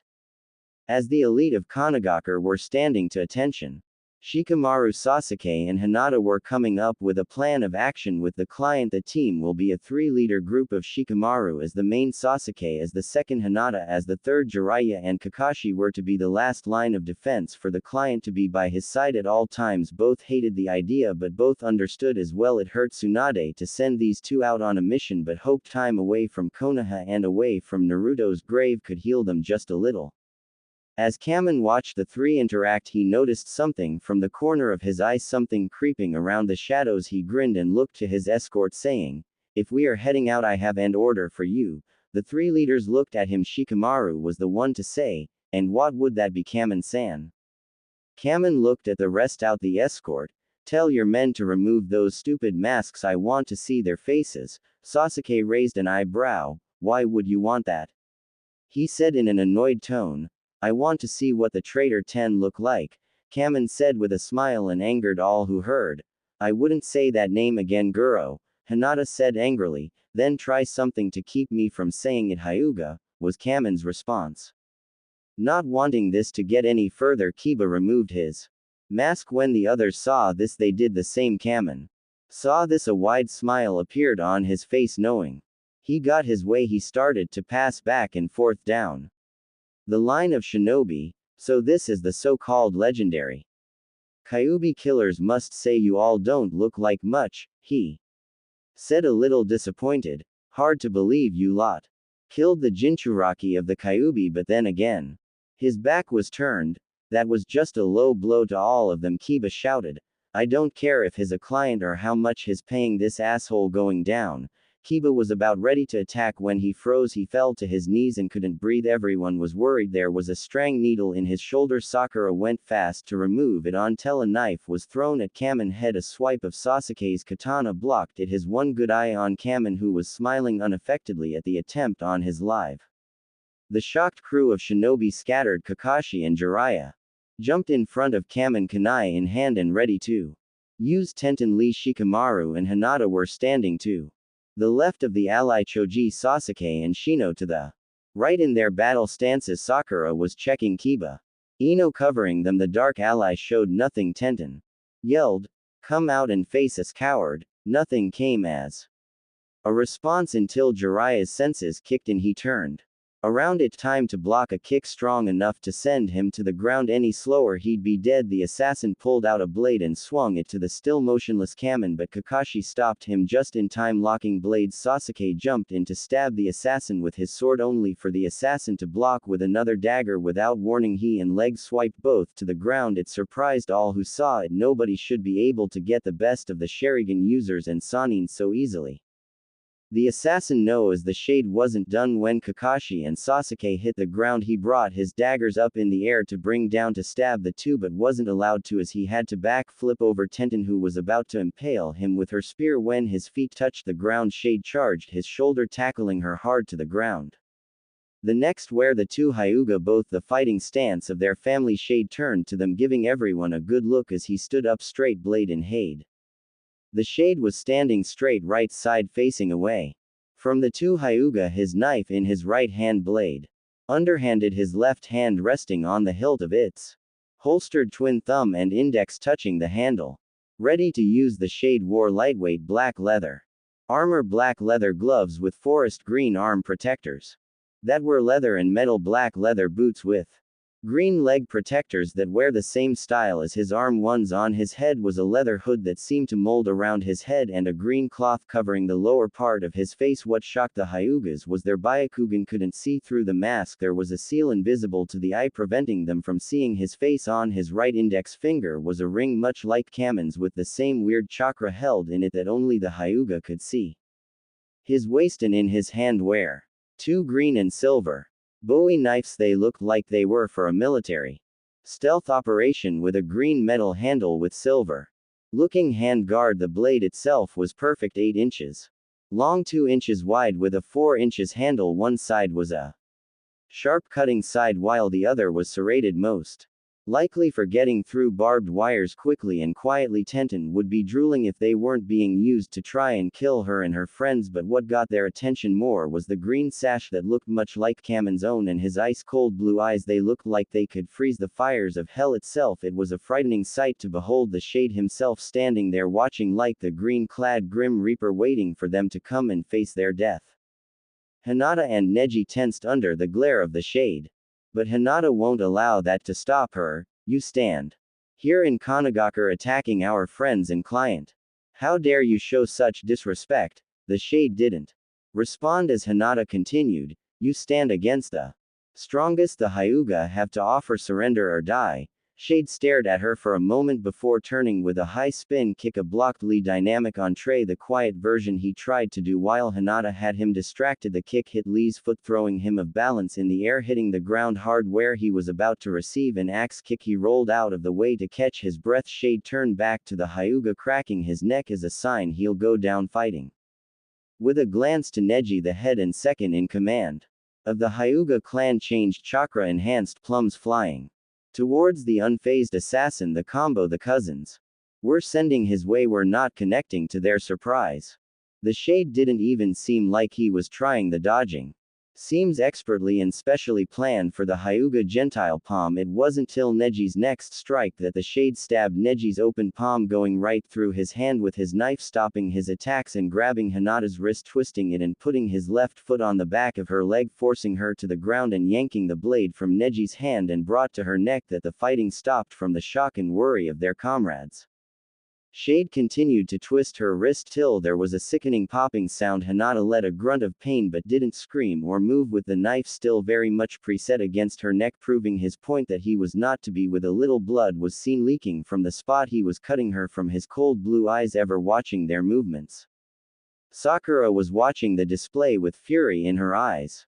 She considered Hinata to be one of the best Kiniki Konoha had, and she had a great deal of respect for Hinata's medical skill. When Hinata discovered that the Byakugan and the Hyuga style made them excellent doctors, the Byakugan, if used right, was able to see things like tumors and other internal sickness, and the Hyuga's style was great for surgery. Their natural ability when it came to their wrist work. Give Hinata a scalpel, she could make it dance for you in a life-saving way. And now this bastard, this good-for-nothing hitman, may have destroyed that. Ino. Sakura whispered. It got Ino's attention, but she didn't turn, keeping all focus on Shade. We only get one chance at this. Sakura picked up a pebble. Ino know what it meant. Sasuke noticed as well. Kiba's eyes were a furious blood red. This bastard was hurting one of his pack, Hinata no less. He was going to tear this apart before killing him. The thing he was feeling took a far back seat to this, claws digging into the ground, a ballistic look on his face, not knowing Sakura's plan. Kiba shouted, "Let go of her, you bastard." That got Shade's attention when Sakura's chakra enhanced fingers flicked the pebble, making it fly with speeds of a bullet with the same amount of deadly force. Shade moved his head slightly, dodging to projectile, but when he looked at Ino, the Shade flinched and Ino fell but was caught by Sakura. Ino, did you get him? The thumbs Up by the assassin confirmed it. Sasuke ran and grabbed the arms as they were already put behind the back of Shade in wait to be cuffed when Ino awoke screaming holding her hand in a phantom pain. Sasuke looked at her failing it see Shade's head butting him with the back of his head to Sasuke's face then grabbed the knife from his left holster and was about to stab Sasuke. He turned to the right and dodged the attack but Shade turned and slashed cutting his chest. Somewhere at Konoha. While the fighting was happening Ambu were charging to the battle but trailing behind and very angry Hokage after having to deal with Kamen then dealing with getting a retired shinobi a clan head and her former teammate on board with the mission and unable to get any sleep since she really wanted to kill someone. Whoever is attacking her village will have hell to pay. There was so much chakra in her legs the force of her jumping was destroying rooftops. At the gates of Konoha. The Konoha 11 Kakashi and Jiraiya have had enough of this. Kamen on the other hand was sitting at a table of a nearby bar his men broke into and have been pouring him drinks while he watched the show unblinkingly enjoying himself. They didn't know what to do. Ino phantom pain was still stinging her. Hinata's wrist was broken. Neji's hand had a hole in the middle of it and Sasuke had bloody nose and a cut across his chest but he could still fight. Shikamaru was trying to come up with a plan until Shade vanished only to reappear in front of Shikamaru. Punched him so hard in the ribs he broke 4 of them. That was all Choji needed. In a blind rage he charged like a bull swinging his hammer at Shade's head but the assassin it pulling out his knife he sliced Choji's side then his hand that held his hammer then Shade rammed the knife in Choji's shoulder blade. The Akamaiki screamed in pain as Shade grabbed the hammer for the finishing blow but Kiba grabbed the arm holding it. Neji's good hand coming in for a hit to the heart of the assassin but Shade allowed his arm the drop with the hammer hitting Kiba's knee. Hearing a checking sound, the screaming Kiba was then used as a shield from Neji's blow which Neji just managed to move enough not to hit Kiba's heart hurting him but not killing him. The next thing Neji know was Shade ramming Kiba's head it to his own. Both men fell to the ground. Lee went for a spin kick which Shade grabbed and with his elbow dislocated Lee's leg at the knee but Lee still tried to swing a fist at Shade who let the leg go but gave Lee a backhand fist to the face. Kakashi and Jiraiya had enough. Both men charged a Rasengan and Chidori running full speed at Shade. Both were throwing their destructive jutsu at him. What happened next would echo throughout history. Shade flung his arms between the two jutsu grabbing the men's arms while still holding their jutsu active arms. He pulled Kakashi forward so the two were on opposite sides of him. He pulled them with such force as their shoulders popped and was sending the Chidori towards Jiraiya and the Rasengan towards Kakashi. He was going to use them to kill the other with their jutsus of legends.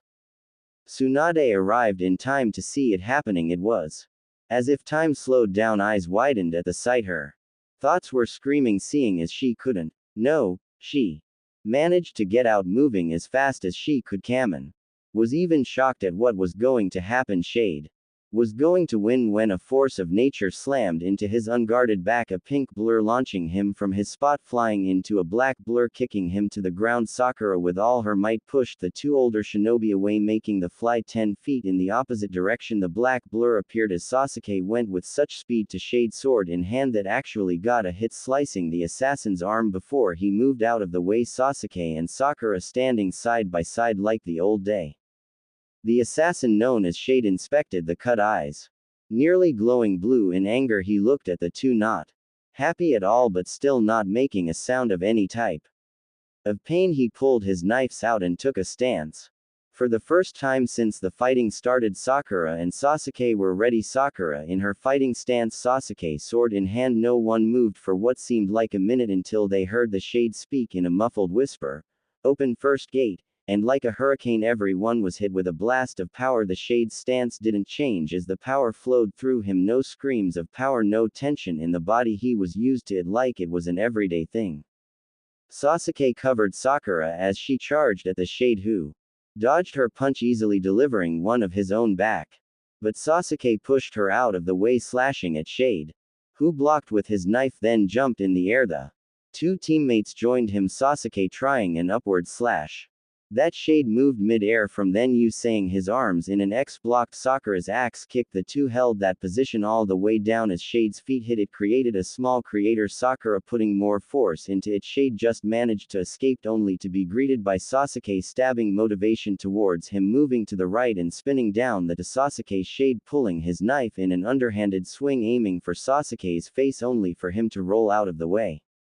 The fight between the 2-on-1 was a sight to see. Ambu all around the Chunin and Jonin cheering Sakura and Sasuke on. It seemed to anger the Shade having enough. He dodged their attack and jumped back. He put his knives back in the holster and walked up to them. Sakura ran straight on, winding up a punch with her right. Sasuke from behind, about to do the same as she threw her fist.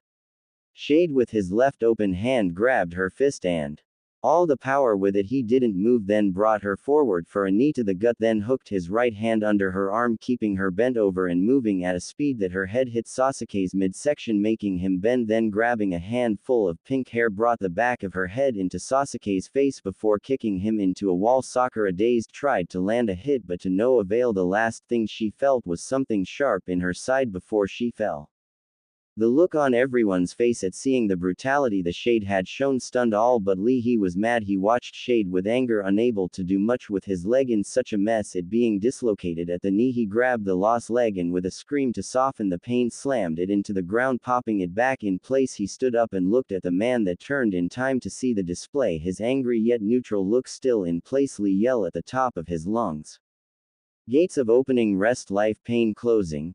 5 inner gate in 1 go. Lee was going crazy from so much power and finished off by yelling, "Oh oh oh oh p p p p n n n n." As the power flooded in the air, Shade's eyes widened slightly. Kamen moved beside Tsunade, looking at Lee, a small grin on him as he said, "Interesting." Shade's response to this was, "Open 3rd gate." An expiation of energy throw many of the shinobi back. The power he had was frightening as he stood there, arms crossed.